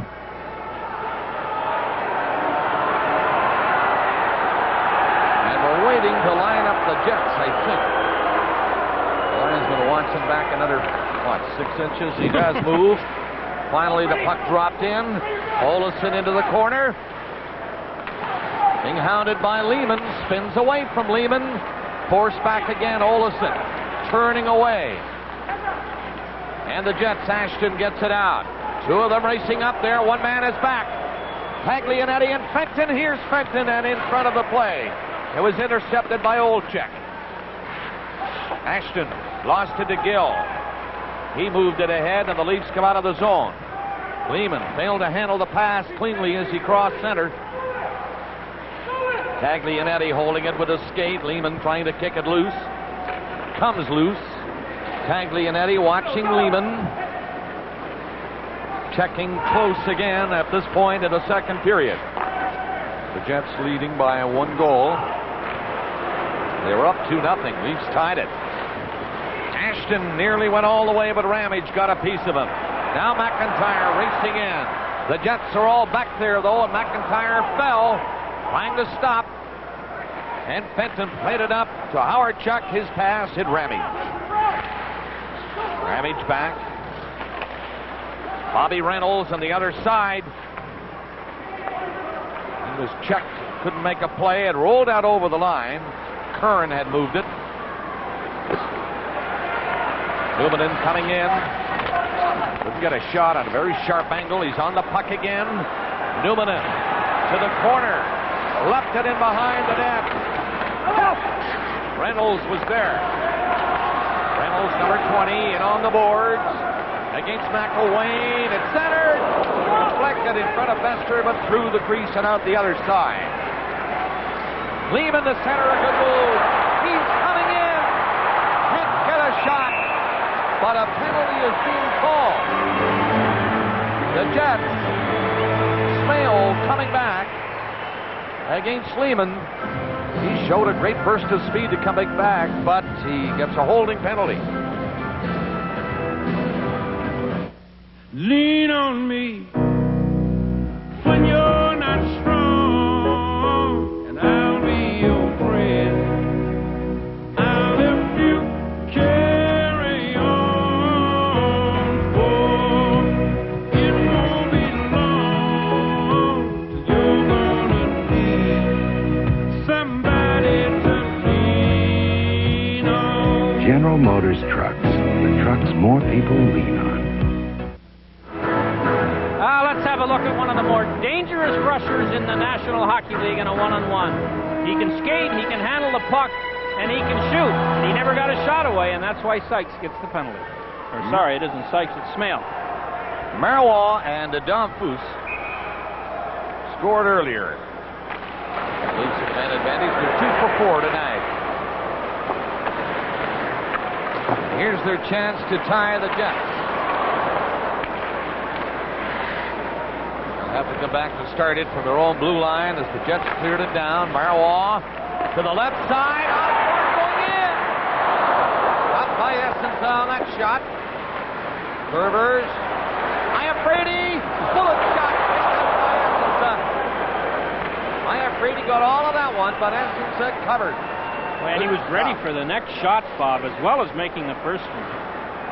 Osborne at the blue line. The center, Dom Foose. He wants to go in himself. Gets across the line, along the board, hooks it back. Iafredi again. This one high on the glass, on the deflection. Iafredi firing from all angles now. Osborne in the corner. Look at the referee's skate. But Osborne off a little bit. Now he got it to Dom Foose. Dom Foose on a sharp angle. Comes back a bit. Play called. Checking in front of the net was Osborne and Marchment. They're both going to go, Bob, for slashing each other. And the referee was right there and called it immediately before any further problems developed. And the Leafs, of course, can read that out-of-town scoreboard where Chicago's losing, and this game gets more important as it goes on. Here's the penalty in front. Number 12, Osborne, and number 3, Marchment. Slashing, cross-checking, and they're both going to go. Toronto penalty to number 12, Mark Osborne, 2 minutes for slashing. Time 18:22. For Winnipeg, Brian Marchment slashing. For Toronto, Mark Osborne slashing. Time 18:22. 18:22. So we have a moment here. Let's again go to Ron McLean. Thank you, Bob. We're seeing why it is Hartford such a good road team. 19-13-3 on the year. Pat Verbeek follows his own rebound and scores his 40th. By way of comparison, Sylvain Turgeon, who went to New Jersey in the deal, has 29 on the year. It's 3-3 in Calgary. So you're up to date there. And in the Forum at Montreal, 2-0 Canadians. Here, well, you see it. 3-2 Winnipeg. And 55 seconds left in the league power play. They have the puck on the draw. Gill fires one. Deflected. McIntyre. Back to Gill again. Ramage. Into McIntyre to Gill. To McIntyre.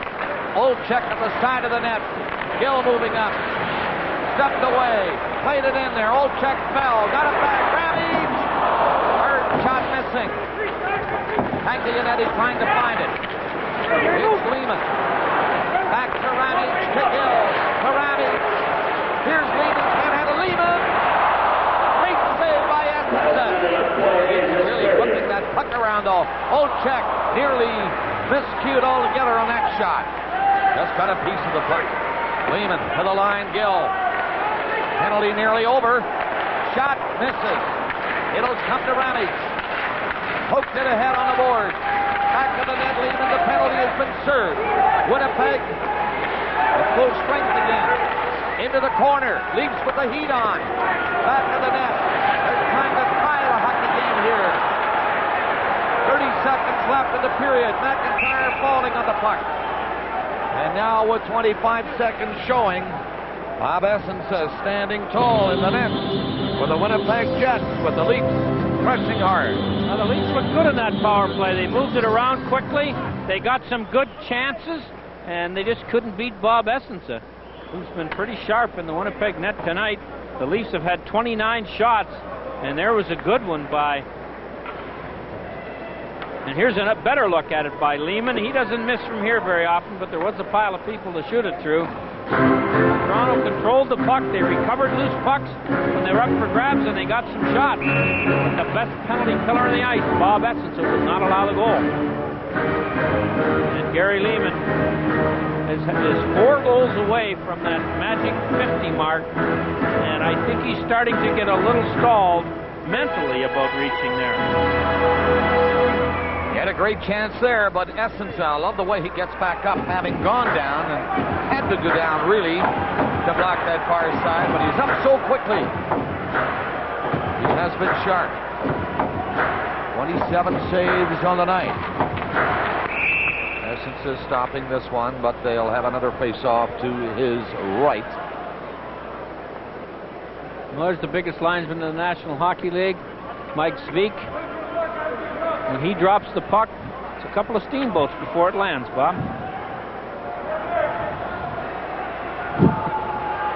Takes 2 guys to sharpen those skates. That's how long the blades are. Iafredi's high shot over the net. Francis Getty centered it. Marois couldn't tip it near the goal. Francis Getty kept it in. Newman turning back. Marois chasing in. A penalty coming up. It's going to be against Toronto. Marois.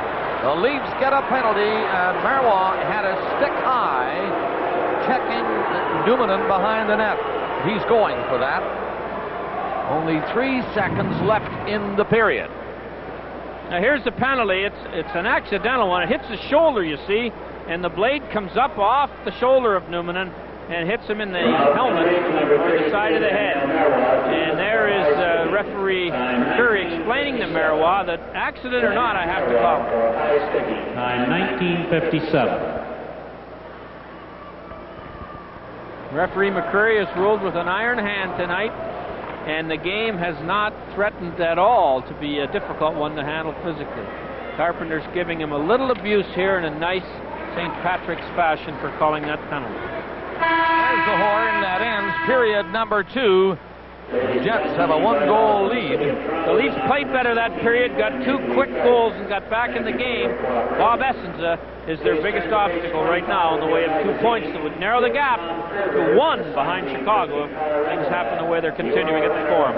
Leafs came into the period trailing by 2 goals, but on a power play, it took just 26 seconds for Marois to score from McIntyre and the Curvers. And then Dom Foose with another power play goal, his 31st of the season at 2:48, tied it. McElwain from Howard Chuck at 8:46. Winnipeg.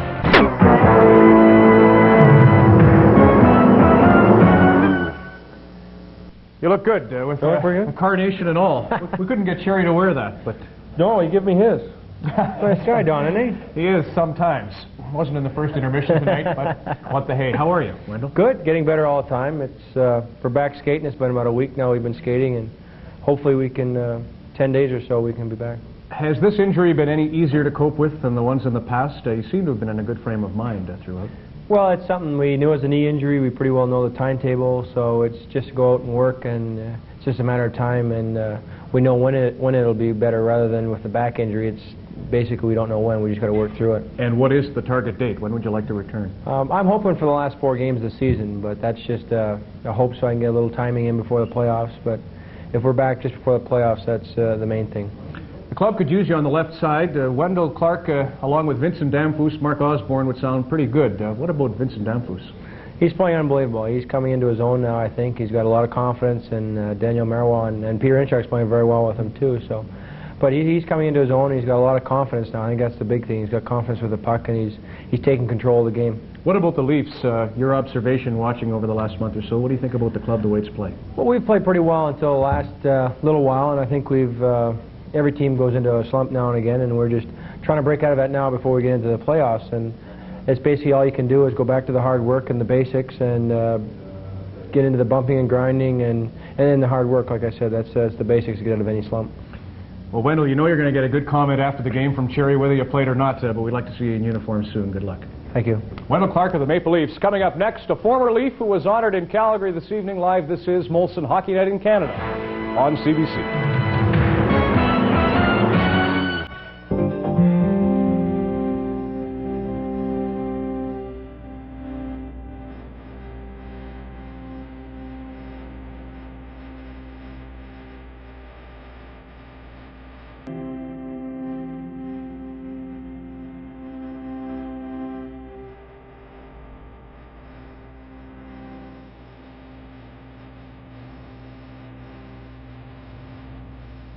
When a career lasts 16 years, there's a little bit of everything in it.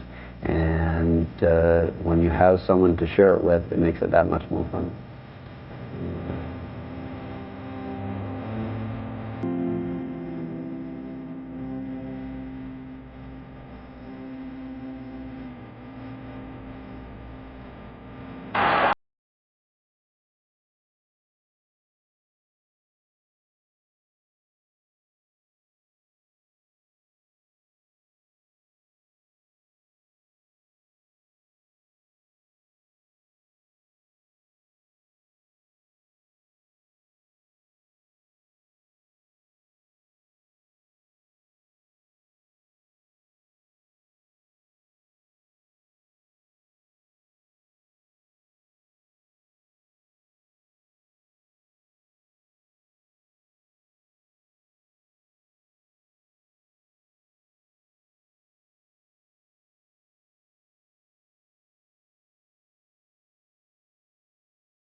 I guess when it was all over and all those things had come true, you can look yourself in the mirror and say, yes, I did it my way, and I was very proud of it.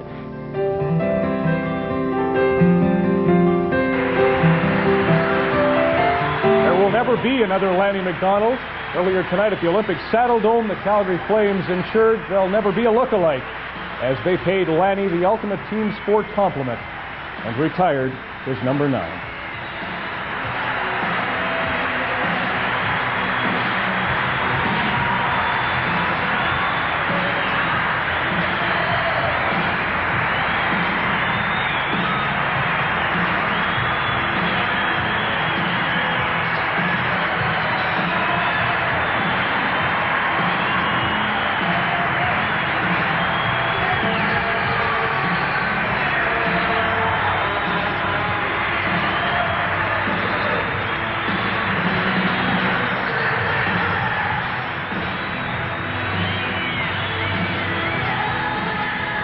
You did it, Lanny.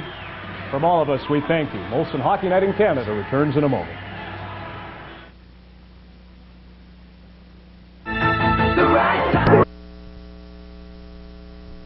Beer must be clean and cold, and it must have a genuine Canadian taste.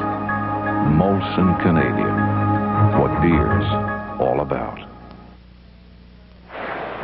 Third period just underway. Winnipeg with the man advantage and leading 3-2. Passing the puck around, Mark LaForest in goal for the Maple Leafs starting this third period. Olesen about to test him now, but he passes back. He gets it, rolls it to the side of the net. The Leafs Ferber's there to get it out over the blue line. 1:20 left on the Leaf penalty. Howard Chuck dropping it back. Again, Howard Chuck to Elenuck going in. Back to Olesen. Hit the goal post with that shot. He had LaForest beat, but on the short side it hit the post. Elenuck back to the line again. Another try by Elenuck. That's blocked by Curvers, and it's over the glass. Into the seats with 53 seconds. There's LaForest. Coming in here, replacing Alan Bester, who had to handle 20 shots over 2 periods. It's a tough place to come in at any time during a game if you're the backup goalie. But when you have to come in and the other team has a power play, it even makes it tougher. And LaForest was a little fortunate on that first one as it hit the post. And that'd have been an Alan Bester. He's played some good hockey lately, but 3 of them went right through him tonight. And Coach Carpenter gets an opportunity to get LaForest in goal, and I don't know whether he's decided what goalie he's going to start when the playoffs come around. And I don't think he knows at this point. As Reese, who won last night in Buffalo, Bester, who played 2 periods of this game, and now LaForest. After an ankle injury, he is back in playing shape. 40 seconds left in the power play. Mantha and Numanen started up for McDermott. That's intercepted by Hannon. Mantha again. Center, slapped it in off the stick of Hannon. Forrest out of the net, giving it to Hannon. He finds the opening to get it out. 15 seconds left in the penalty. Marwa getting ready to come back on the ice. Numanen brings it in with McDermott. Back to Numanen. He was checked by Hannon. Gets rid of it. Marwa is out of the penalty box. It's centered. A shot. LaForest makes the mix-up. Rebound. Another shot. What a scramble, and they can't put it in. LaForest missed it right there, folks.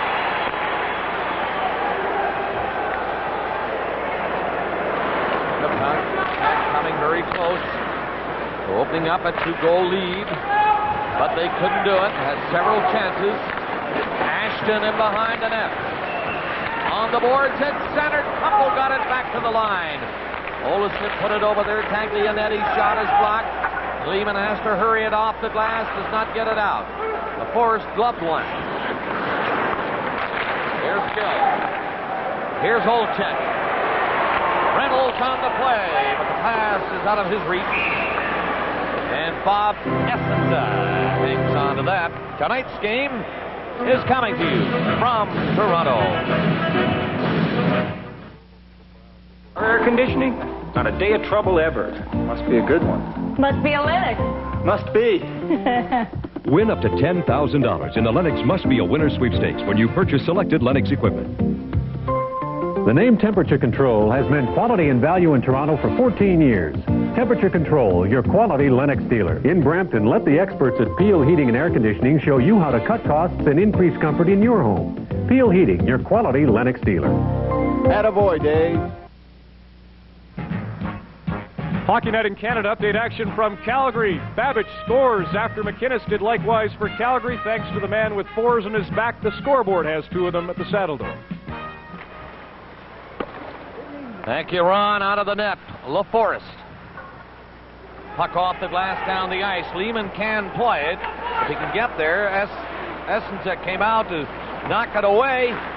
Ramage kept it in. It went by Lehman. Missed a chance to move on it. Olafson gets it through center to Boschman. Ramage has him covered. Gets come back. Old check for checking.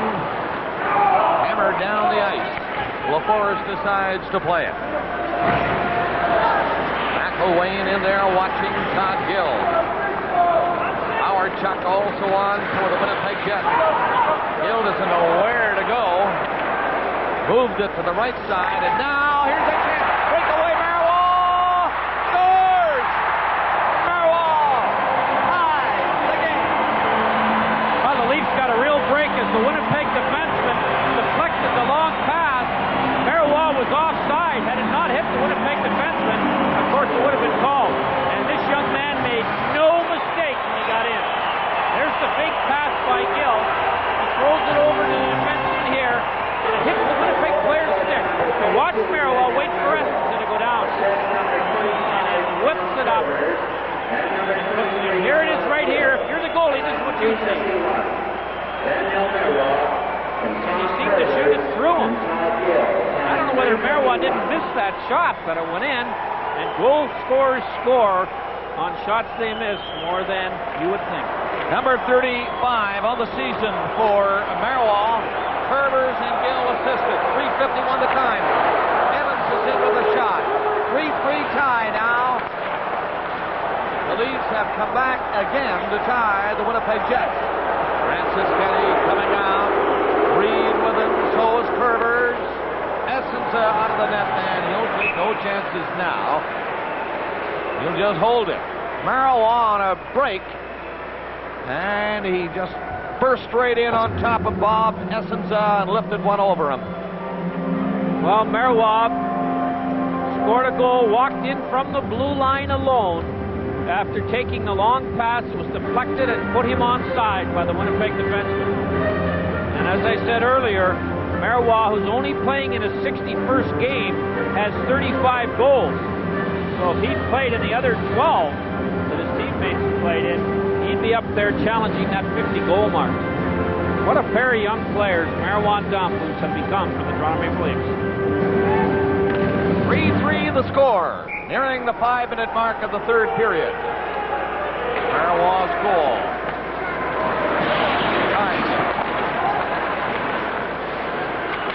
Marois got in front of the net again. Marois has 2 goals in this game now. For Toronto. Here's Marois centering into Domfus. Domfus turning on the board. In attack, lost control of it. Bumped by Ashton. Ashton got it by Curran. And down the ice. Pass through center. In attack. Couldn't knock it down.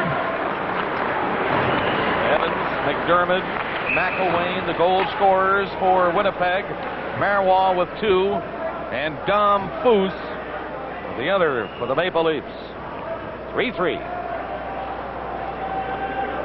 When you run a challenge like this up the flagpole, you don't expect the competition to salute. No way. But we did think we'd get an argument from you-know-who. Hey, does this mean we get to have the last word? We don't want to knock the competition. No. This friendly tap on the shoulder is just our way of saying, come on, Duracell, what makes you think you're the only one that lasts? Yeah. You know as well as we do, nothing lasts longer than Energizer. What a surprise today, Coley, when I walked into the gardens, and there was you skating around in mid-season form. Were they new skates you had on? Brand new tacks. It wasn't me, it was the equipment, I'll tell you. You look good. I mean, only one length. I know you couldn't have got back, but on that one trip up, you look good. Thank you. My tacks, thank you. When you were a kid, wouldn't it be cool for a pair of those? Marvelous stuff they have today. Well, of course, they have the stuff to go with the stuff. This is a pretty good third period shaping up for the Maple Leafs with Osborne coming in. Can't get a shot. At the line, he kept it on side. He's in there now. The backhand. It's stopped by Essenza. And Coming back out. Sykes. Laid it over the line and drives for the net. LaForest just stood there on the short side and turned out to be a good move and a big save. Play call. The net off the magnets in behind Bob Essensa on that play. Nobody competes like your local Chrysler dealer. How do you build a 6-passenger family car with over 50 standard features for just $14,995? Complete with air conditioning, automatic, cassette, tilt, speed control, and more? Simple. You build a 1990 Spirit and Acclaim. Value from the ground up for just $14,995. Plus choose $1,000 guaranteed rebate or choose 8.9% factory financing. Hurry, this is a limited time offer. Nobody competes like your Chrysler dealers of Ontario. Nobody. Update action from the Forum. Entering play tonight, the Leafs 3 points behind the Hawks, so they're interested in what's happening to Chicago. Well, the Blackhawks have moved to within 1 of Montreal. Thomas set up Jocelyn Lemieux for his 13th of the year. It's 2-1 Canadiens. So a big game for the Chicago Blackhawks and the Montreal Canadiens, who are trying to move up a notch in the Adams Division standings. The Leafs trying to catch Chicago. Chicago trying to catch St. Louis to the north. Miami, the shot just missed. Gill hammers one off the skate. Lehman couldn't center it. Here's Evans. Doesn't get very far. Picked it up again. Got it into McElwain. He slapped it into the Leaf zone. Lehman lifts one out. Olsen back there for the Winnipeg Jets. 3-3, third period. Nearing the 7-minute mark. Howard Chuck's pass. McElwain is stopped. Gill to Ramage. Ramage to Olczyk. Reynolds trying to move on it. And the Jets circle back. Frederick Olsen to the left side and then to Howard Chuck. Tipped into the lead zone again. The Jets make changes as Gill goes all the way back. Now Reed is coming out. Good play to Hannon. He's flying. Hannon going in. He's right in. He scores. Hannon, what a goal. And the Leafs lead for the first time. Well, that's the way we saw Hannon skate at the start of the year before he hurt his knee. He's been a long time forgetting that real quickness that he's been known for. What a nice pass he took from Reed. And he flew by Cronin, who was no match for Hannon. Started down, and Hannon put it over. He has the defensive beat there, and he puts the goaltender on the ground right there on a superb play by Dave Hannon. And this line that Carpenter put together has been good tonight, Bob. Flying on that rush, kept off by Hannon at 6:52. Reed and Gill assisted on that goal, and it's 4.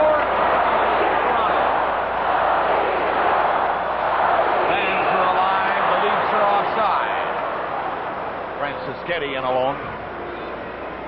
Well, when you can skate like Dave Hannon can, you want to head to the outside when possible. Cronin could not make the turn.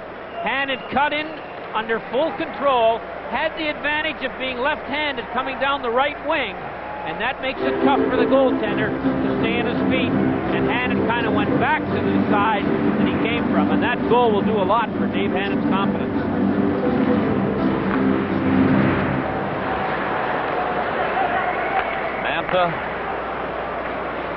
At the line.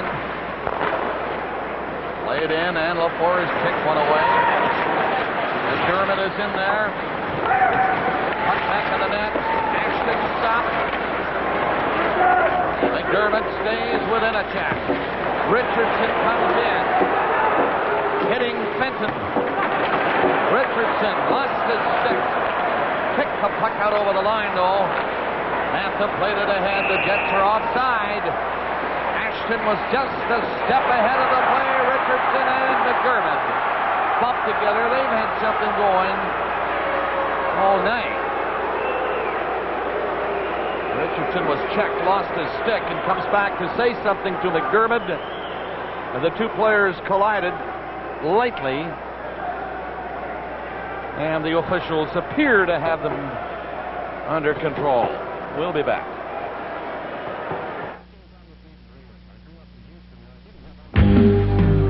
If Toronto is awarded the '96 Olympics, there'll be a lot of new facilities for amateur sport. Go for it.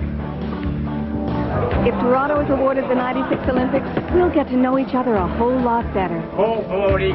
Toronto '96.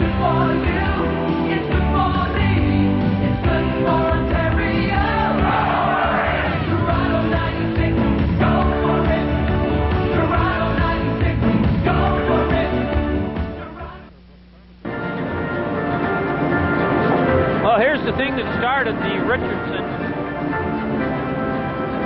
debacle with the Winnipeg player. He got the stick slashed out of his hand. And he's got the right lie skates on as he gets the puck up to Dom Foose, who gets it out of the zone. And back behind the play, there was the argument that ensued. No penalties, no damage. 4-3, 12:15 to go. The Leafs have come from behind twice to get this lead. Boschman is moving up there along with Sykes, but the Leafs get it out. Osborne shoots it into the Winnipeg zone. McIntyre coming in. He bumps over the goaltender. He, in essence, a bump behind the net. Sykes trying to reach the pass. Ian Brady stopped him. Right in front of Laporte. Ian Brady is moving out. He's going to center, and Boschman got a piece of him. Slowed him up enough. Osborne in forechecking and hitting his man as Olofsson comes back out. Up over the leaf line, and offside is Temple on the right wing, and McIntyre and Boschman got their sticks up, and they're grabbing each other, but the linesmen get in quickly. Boschman's upset with McIntyre, who made a bright play and shoved him offside while he was back-checking with him, and negated what might have been a dangerous rush by the Winnipeg Jets. With the Jets behind, watch for their defensemen, especially Olofsson and Numminen, leading and getting involved in more rushes. Offense from the defense.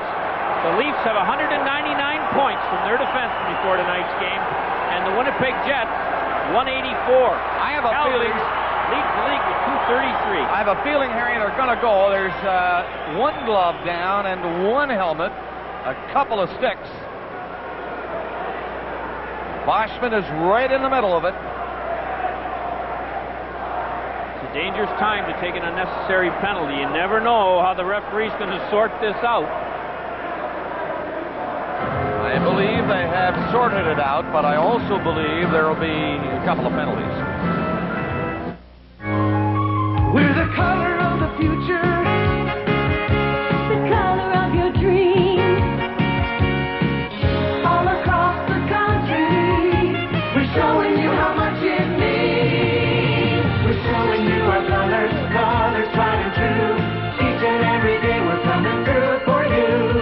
NRS, we're showing you our colors. NRS, National Real Estate Service.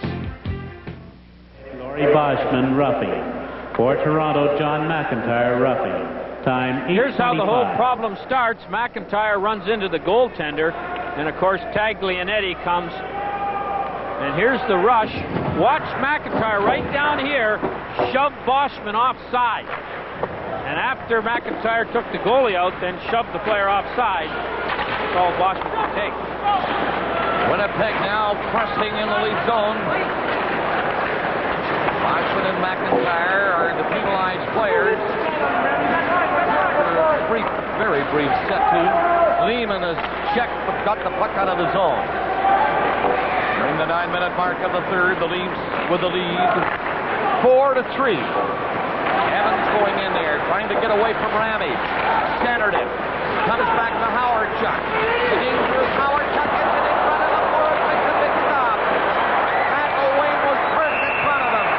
And the play is called with another penalty coming up, and I do believe this one is going to be against the Toronto Maple Leafs. The play was stopped with the Leafs in possession and going down the ice, and Olchek is going off. He's going to get a holding penalty. Toronto penalty, number 16, Ed Olchek, 2 minutes for a holding. Time 9:09. 9:09. For holding. Time 9:09. Time of the penalty. The Jets will have the man advantage. Well, there's all kinds of great races, Bob. Here's one of them right here that Winnipeg's involved in. Edmonton lost tonight, so if Winnipeg wins, they're starting to breathe on the Oilers. The Norris division's somewhat similar. Chicago's losing, Toronto's winning. That could be 1 point. St. Louis beating the Red Wings by a goal, so that's going to go to the last weekend. And Ron, don't forget, is watching the game from the Forum, where the Canadians, in the last report, were leading the Chicago Blackhawks 2-1. And they are also in the third period. Here, the Maple Leafs are leading 4-3, but because of this holding infraction, they'll be short-handed.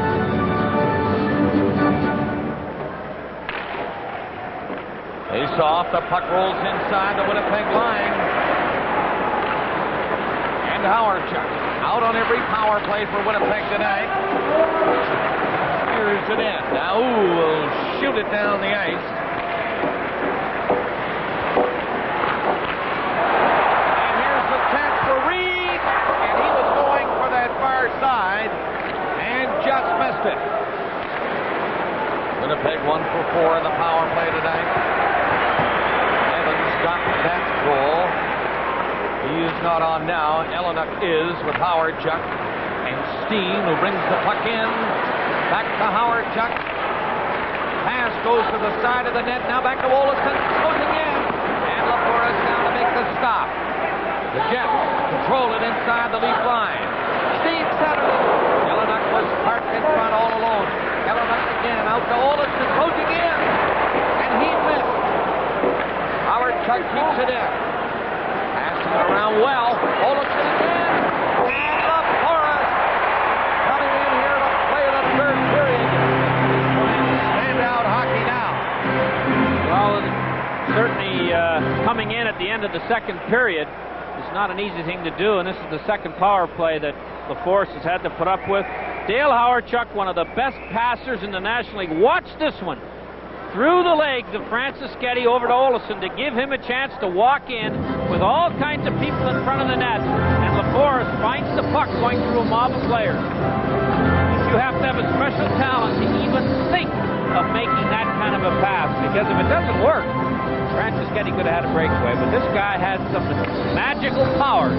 It's amazing, though. It's amazing that the goaltenders can, with the screen set up in front of them, pick up a shot from, and that was only about 35 feet, that shot by Olofsson. Just past the halfway mark of the period. Toronto leading by a goal, 4-3. Face off to the left of LaForest. Steen remains on. Ellenuk. Ashton is now on now. Newmanen and to Howardchuk, and here's Howardchuk. To Steen. Newmanen. Howardchuk. Good spot. Passes off, and the shot missed the goal. Newmanen. Howardchuk again. Moving up a step. Lost it on that pass. And the Leafs stand down. Pretty good penalty killer. Intercepted it and cleared it. Well, Howardchuk's not really the point man the Winnipeg Jets want to use. I said it earlier, Dave Ellett with the big cannon is not here, and that changes the complexion of your power play. Howardchuk can make the plays from back there, but he doesn't scare you with a shot. 10 seconds left in the Leaf penalty. Reed nearly intercepted in front of Essenza. Penalty about over. Olchak is now on the ice. 8:45 remaining. The Leafs by a goal. Reed from center ice. Shooting it back in because the Leafs want to make changes. Taglianetti backs up around the net. McElwain was on the move on the left side. The pass intercepted. Inicek moving after Taglianetti, who gets away from him. Brings it out. Intercepted. And then Ashton got it again and poked away by Todd Gill. Gill has to come back now. Watching Kumpel come in after him. He gave it to Dom Foose. He's moving in. Dom Foose! Shot! Saved by Essenza. Hard shot by Dom Foose. Here's Todd Gill. Winding up. Drives, rebound! Jack came close with Marois in there with him. Again, Dom Boost is on the move. He's on with the brakes. Played for Marois, does not work. Olsen grabs the puck for Winnipeg. Humpel bringing it to center, and he's moving in quickly. But offside is called. On the left side, Smale was in too quickly. 7:38 left in the third period. There's the score. In 1924, Esso opened its first research and development center with one person. Since then, more and more people have joined the team to develop advanced petroleum products to help Canadian drivers go that extra mile. Now over 300 people make our center the biggest in Canada. And our future, and yours, is looking very bright. Esso, going that extra mile. Sports Weekend on the CBC Network next Saturday and Sunday. The World Junior Men's and Women's Curling Championships from Portage La Prairie, Manitoba. Saturday, semifinals Sunday for all the marbles. Well, the biggest stumbling block the Leafs have had tonight, Bob Essensa. And here he's going to show you a little magic as he makes the save. And what a chance right off the post by Inachek, 18 on the rebound. Richardson dumped a high pass to the far side. Lehman jumped, but missed it. Chopped from center ice by Iafredi.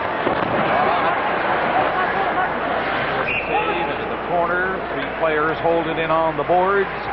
Trapped there by Marchment. Checked by Olchek. And a face-off in the Winnipeg zone.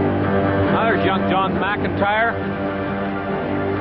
Helmet off, taking a little breather. I would be all surprised if he is getting his helmet repaired. And is ready to go again. I like his feistiness. I'd like him to put a little weight on in the off-season. So when he plays the way he plays, he'll be just a little bit stronger. But he looks like he can be a valuable player down the road for the Leafs. He's already helped them this year.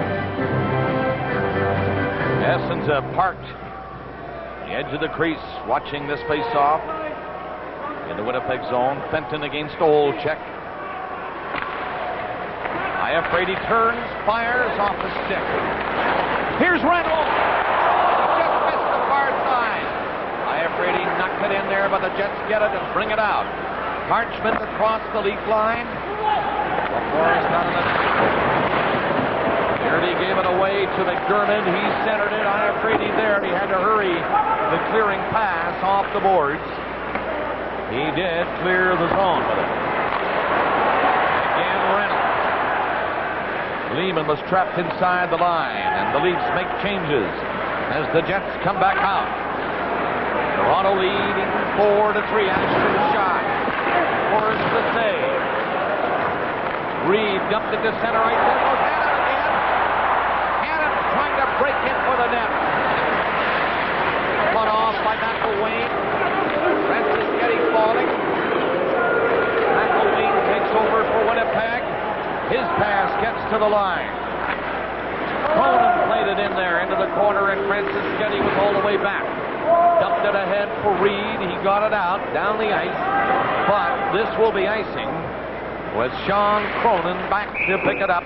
And we have 6 minutes and 5 seconds left in the third. Well, defending a lead, one of the more difficult things for a team to do well. If you're going to win in the playoffs and you get a goal up, you have to be able to stay a goal up. Here's Hannon, who's already scored a spectacular goal. This time he can't quite get around the corner with the puck under control. But oh, how this guy's confidence has taken a shot in the arm after he got that brilliant goal to put this team up 4-3. They need Dave Hannon skating the way he can skate, checking the way he can check, and chipping in the odd goal. And this line of Francis Getty, Reed, and Hannon has been a factor tonight in the Leafs. Are 6:05 away from turning it into a win. Leafs still hoping for Burgess to get back. Clark, it's rumored, will be back next week, maybe toward the weekend. And John Kornick is back skating with the team. Lehman trying to race in. Herber's catching up. And And the puck is swept away by Essenza. Out to center, McElwain moving in. McElwain and Howard Chuck. Howard Chuck on with the brakes. Put it into the slot. The Jets trying to tie it a game now. McElwain is pushed into the corner by Osborne. Leafs just dump it out. Rolls inside the Winnipeg line. 5.5 minutes left. Third period. Jets moving on it. Evans a good move. He's coming in. Set it up. And it's cleared away by Ravage. And then old Chet. LaFleur's got a stick on it. Howard Chuck put one in there. LaFleur's covering up on the short side. Again.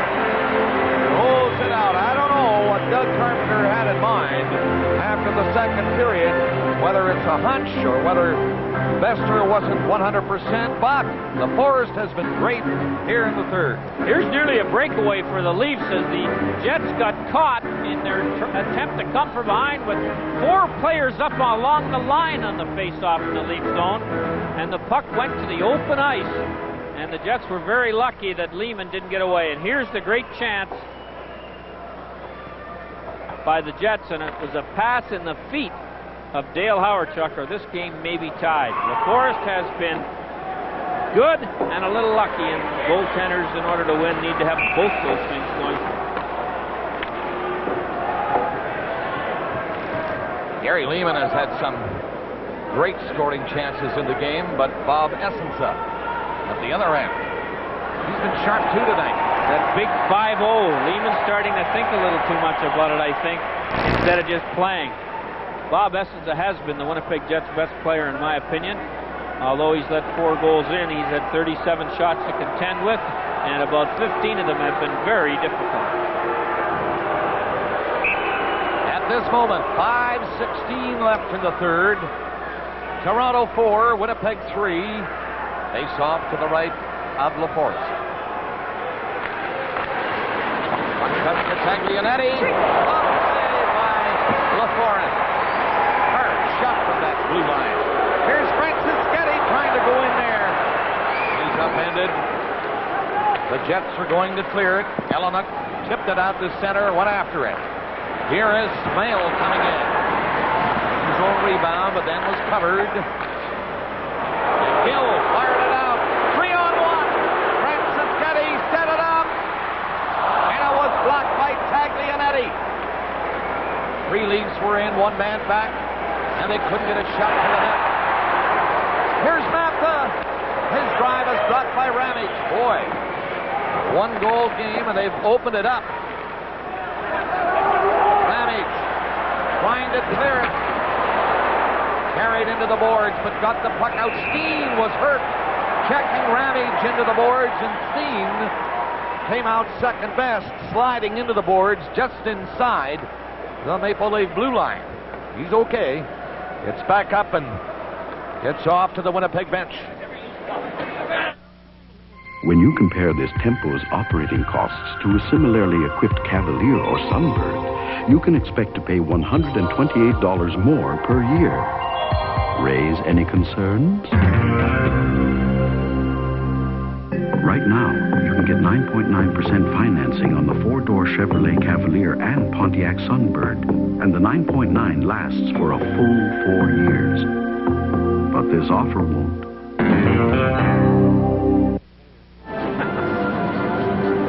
We invite you to stay tuned for our Molson Cup 3-star selection after this game. There's how far away we are to the end of the third period. A 1-goal game, Toronto leading 4-3. And Brady's shot will get up into the seats off Essenza.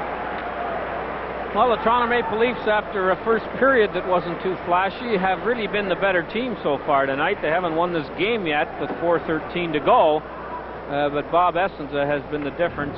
And the Leafs' goaltending in the first period wasn't as sharp as it's been in the third. Mark LaForest took over for Alan Bester in the third period and is making the coaching staff look like they know exactly what they're doing, as he's had to make some big saves, and will before it's over. Lead stomp, Foos, bang one in front of Marois. And the Jets break it up and clear the zone. Here comes Sykes moving in on the right side against Richardson. Tried to jam it in on the short side. And LaForest hanging tough there against the post. Hangs on to it.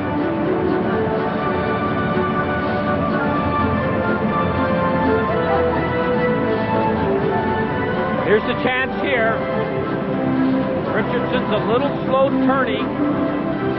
LaForest isn't the stop that's the big thing. It's the fact that he stood there square to the shooter and wouldn't let all that traffic bother him. And came up and frees the puck.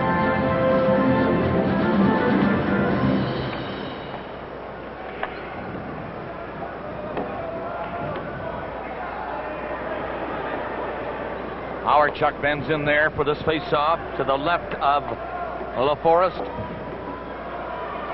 Olczyk will be the man in the big circle for the Maple Leafs. 3:57 remaining in the third period. Puck into the corner. Osborne picking it up. Played it on the glass and got it up to leave. And Olczyk is up there with him. Here comes Osborne. Sweeping in there. Good save by Exxon Osborne. On a fine bid by Osborne on the backhand. Really came in quickly.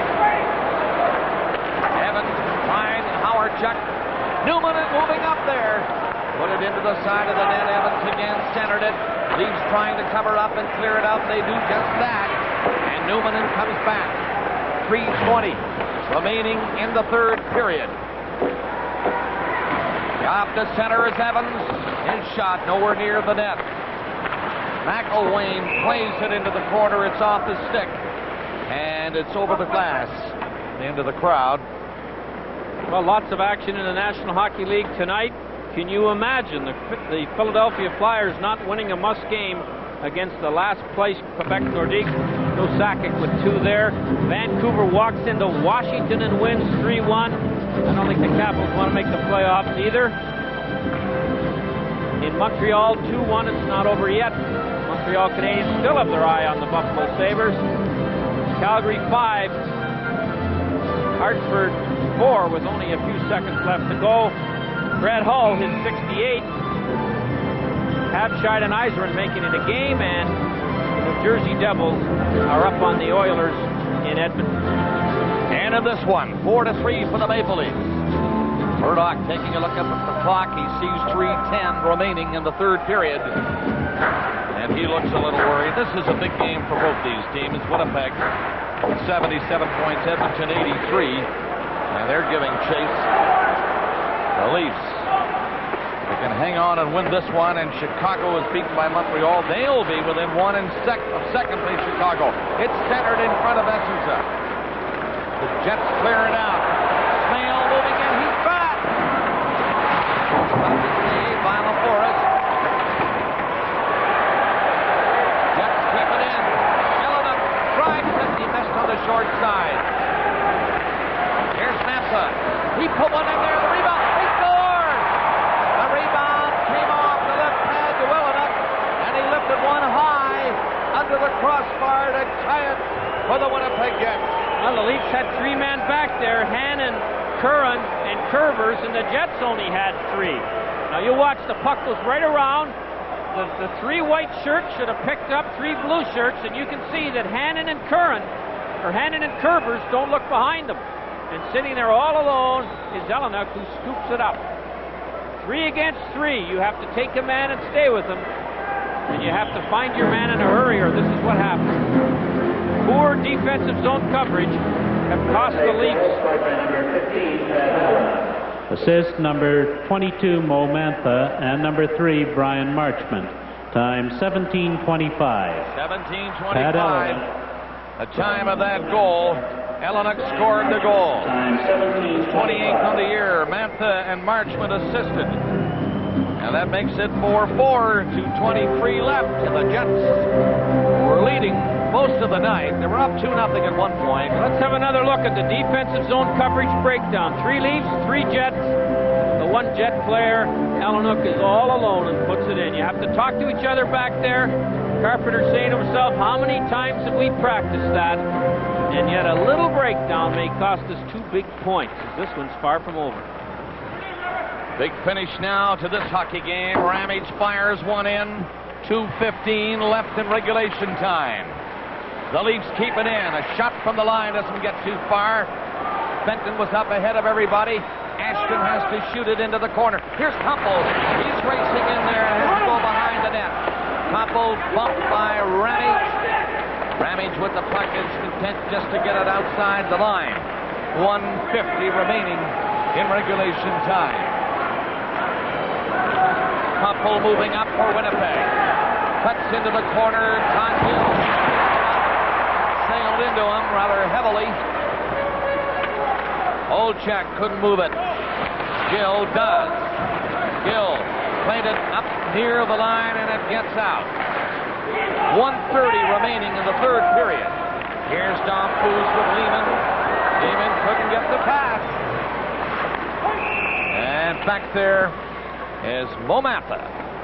The play is called. They'll bring it all the way back inside the Leaf line. 1:19 remaining. Let's check in with Ron McLean.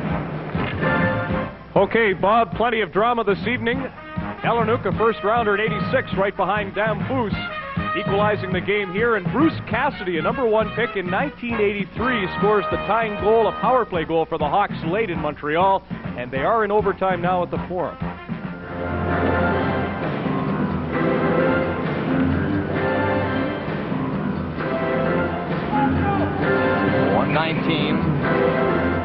Remaining in regulation time.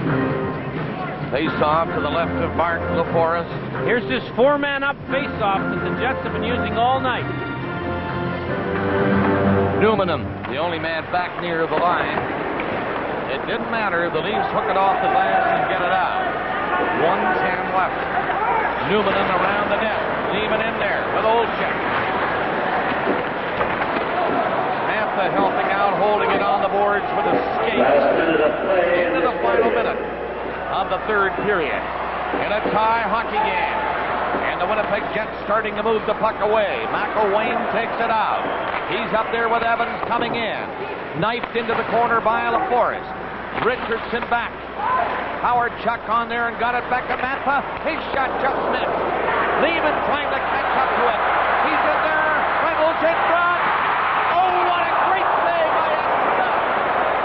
The game saver if you ever saw one right there. Bobby Reynolds was set up perfectly. And Essensa made his best save of the night. And goodness knows he's made good ones in this hockey game. 15 seconds remaining. And this is an icing call against the Maple Leafs. So it'll come back. Reynolds won't forget this night. 33 seconds to go. Reynolds gets in all alone on a 2-on-1 and a great pass by Lehman. He just doesn't get it up high enough, and he doesn't wait quite long enough. I'd be ventured to bet that if Reynolds had that same opportunity in his 15th game in the NHL, he'd have put it in. The puck, in all fairness to him, was rolling a little bit. And Essence had just outweighted young Reynolds, who could have won the game for the Leafs. Oh, he's going to have a tough night. The very fact he's playing in the last minute of a tie game tells you the confidence the coaching staff must have in him. That is the confidence. Well, we're 15 seconds away from overtime unless Winnipeg can control on this face-off and drive one by Mark LaForest. 4-4. Well, the Leafs have two centers out there. Hannon playing the wing while Olchek takes the draw. And, of course, that's in case the linesman tosses Olchek out of the face-off circle. Boschman has the responsibility for Winnipeg to win this face-off. They line up for it, and they're ready to drop it in. Curran and Taglianetti are pushing and shoving. And the linesman is over talking to them. And 17,000 are saying get back and drop it in. Well, the Leafs now, Olchek has to stay with the center after the draw. That's Boschman. The other Leaf players have all got to get their eyes on their man and go to him or hold him up. 5 against 5, it shouldn't be a problem. Here we go, maybe. Yeah, he drops it. Comes to the line. Jets moving up. Ola Smith centered it. A drive by Speed misses. 9 seconds left. Speed again.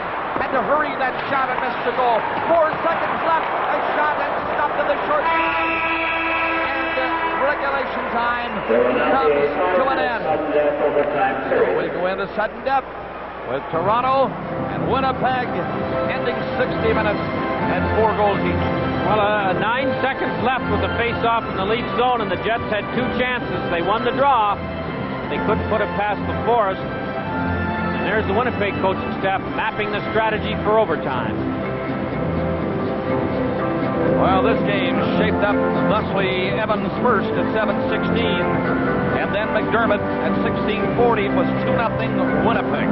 Marois on a power play goal at 26 seconds of the second.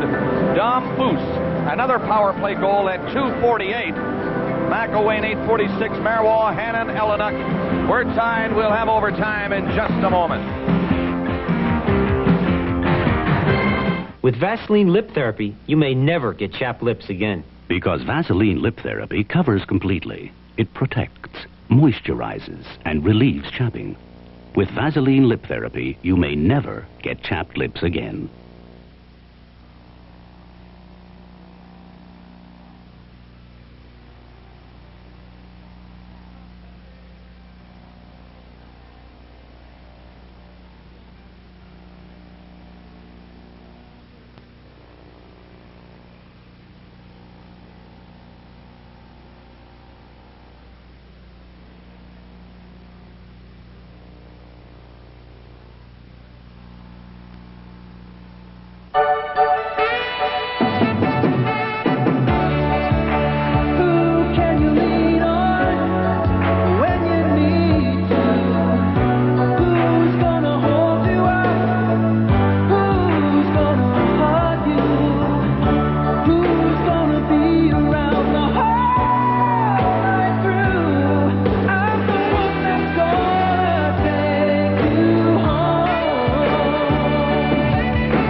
To tie this hockey game, hence we get ready for overtime. Well, here's the tire. It's his 12th point in the last 10 games and his 28th goal.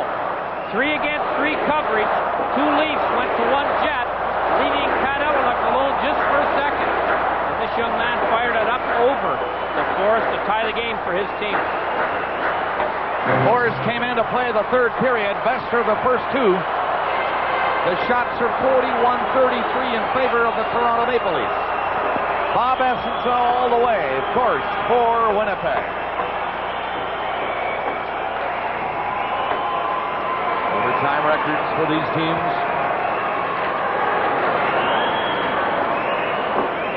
But this is March. And this is a very, very big game for both Toronto and Winnipeg in their race for playoff spots.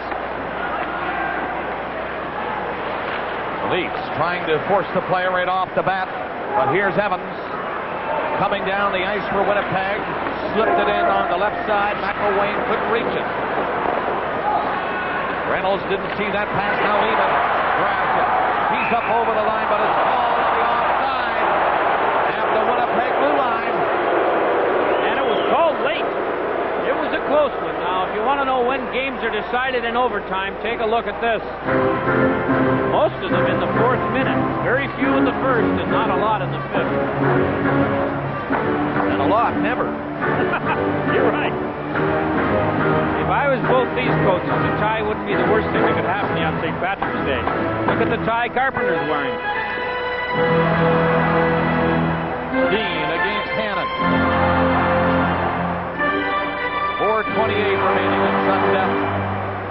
Richardson hopped over center. It's deflected in by Iafredi.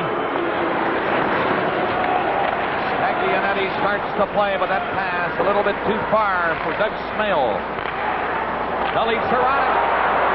Osborne coming in. Hannon! Oh! He was set up and knifed it high.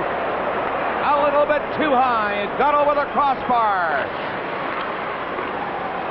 Hannon poking at it near center. The Jets bring it in. Steen. He's always dangerous. It's batted away. Ellenuk trying to center it right in front of the net. Here's Manta.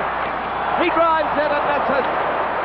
The Leafs are sprawling. Was I Brady? They're just hanging on now. The Jets on top of them now. Richardson to Osborne to center, and he is stopped by Mantha. 3:30 left.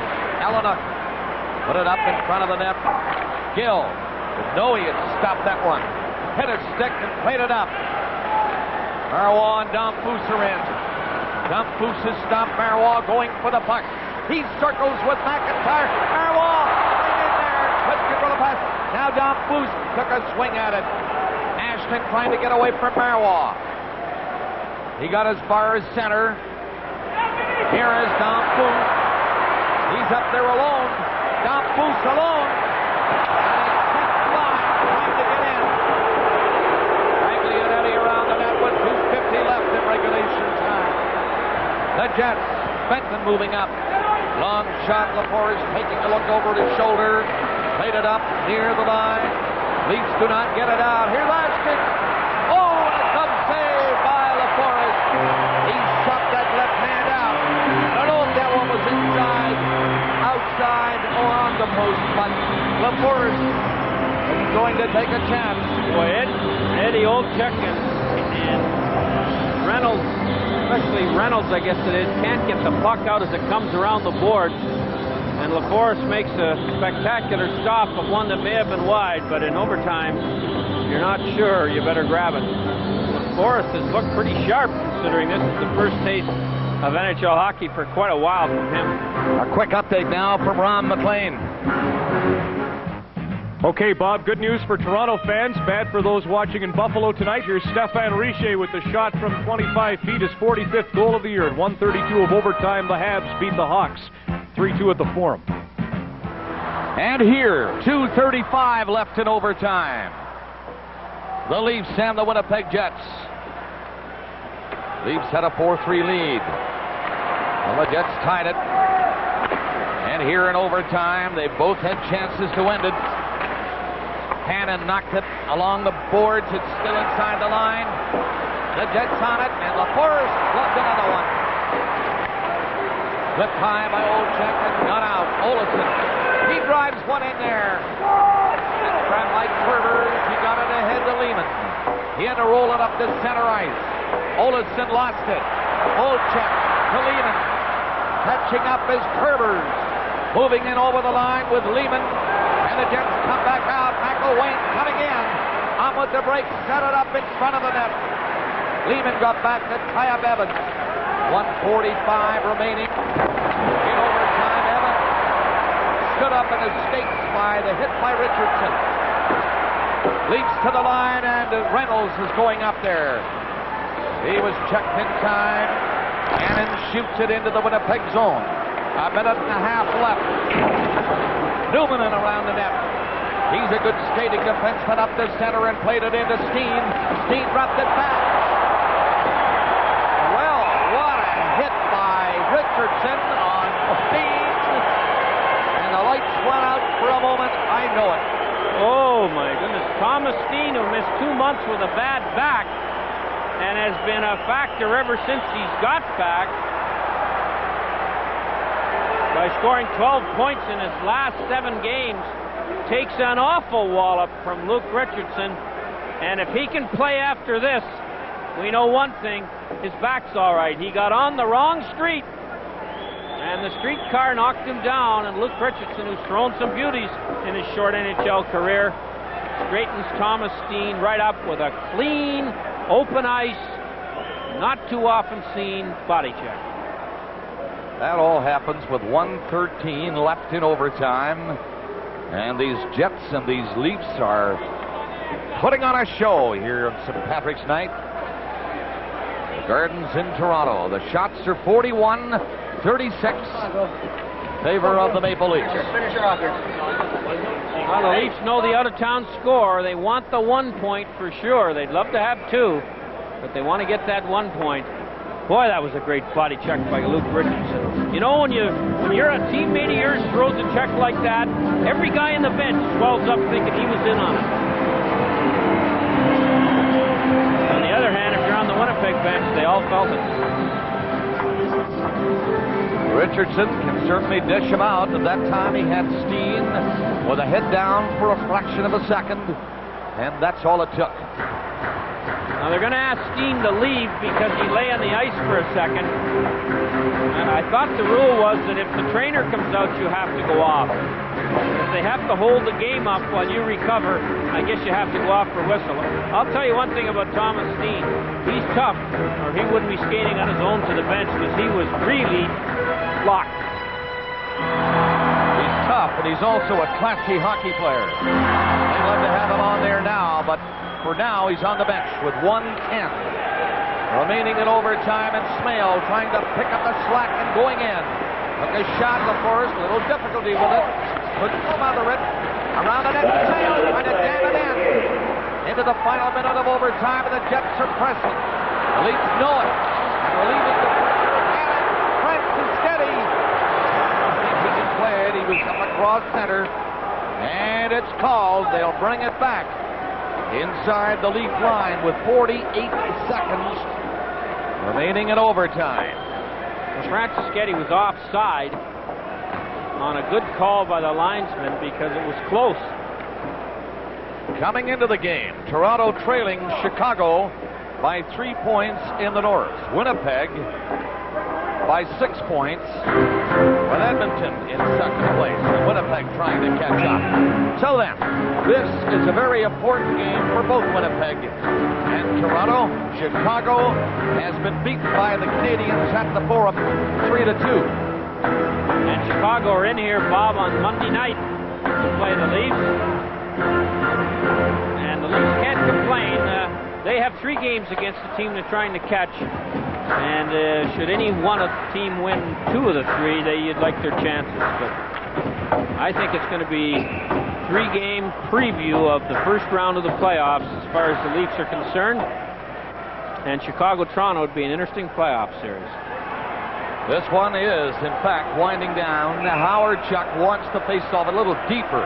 Howard Chuck's asking for icing. He says, we touched it first, and why isn't it icing? The linesman's saying that he figures Francischetti got a stick. Carpenter wants it outside the blue line, but it isn't outside the line. It was offside because it was behind the blue line. The coach is trying to get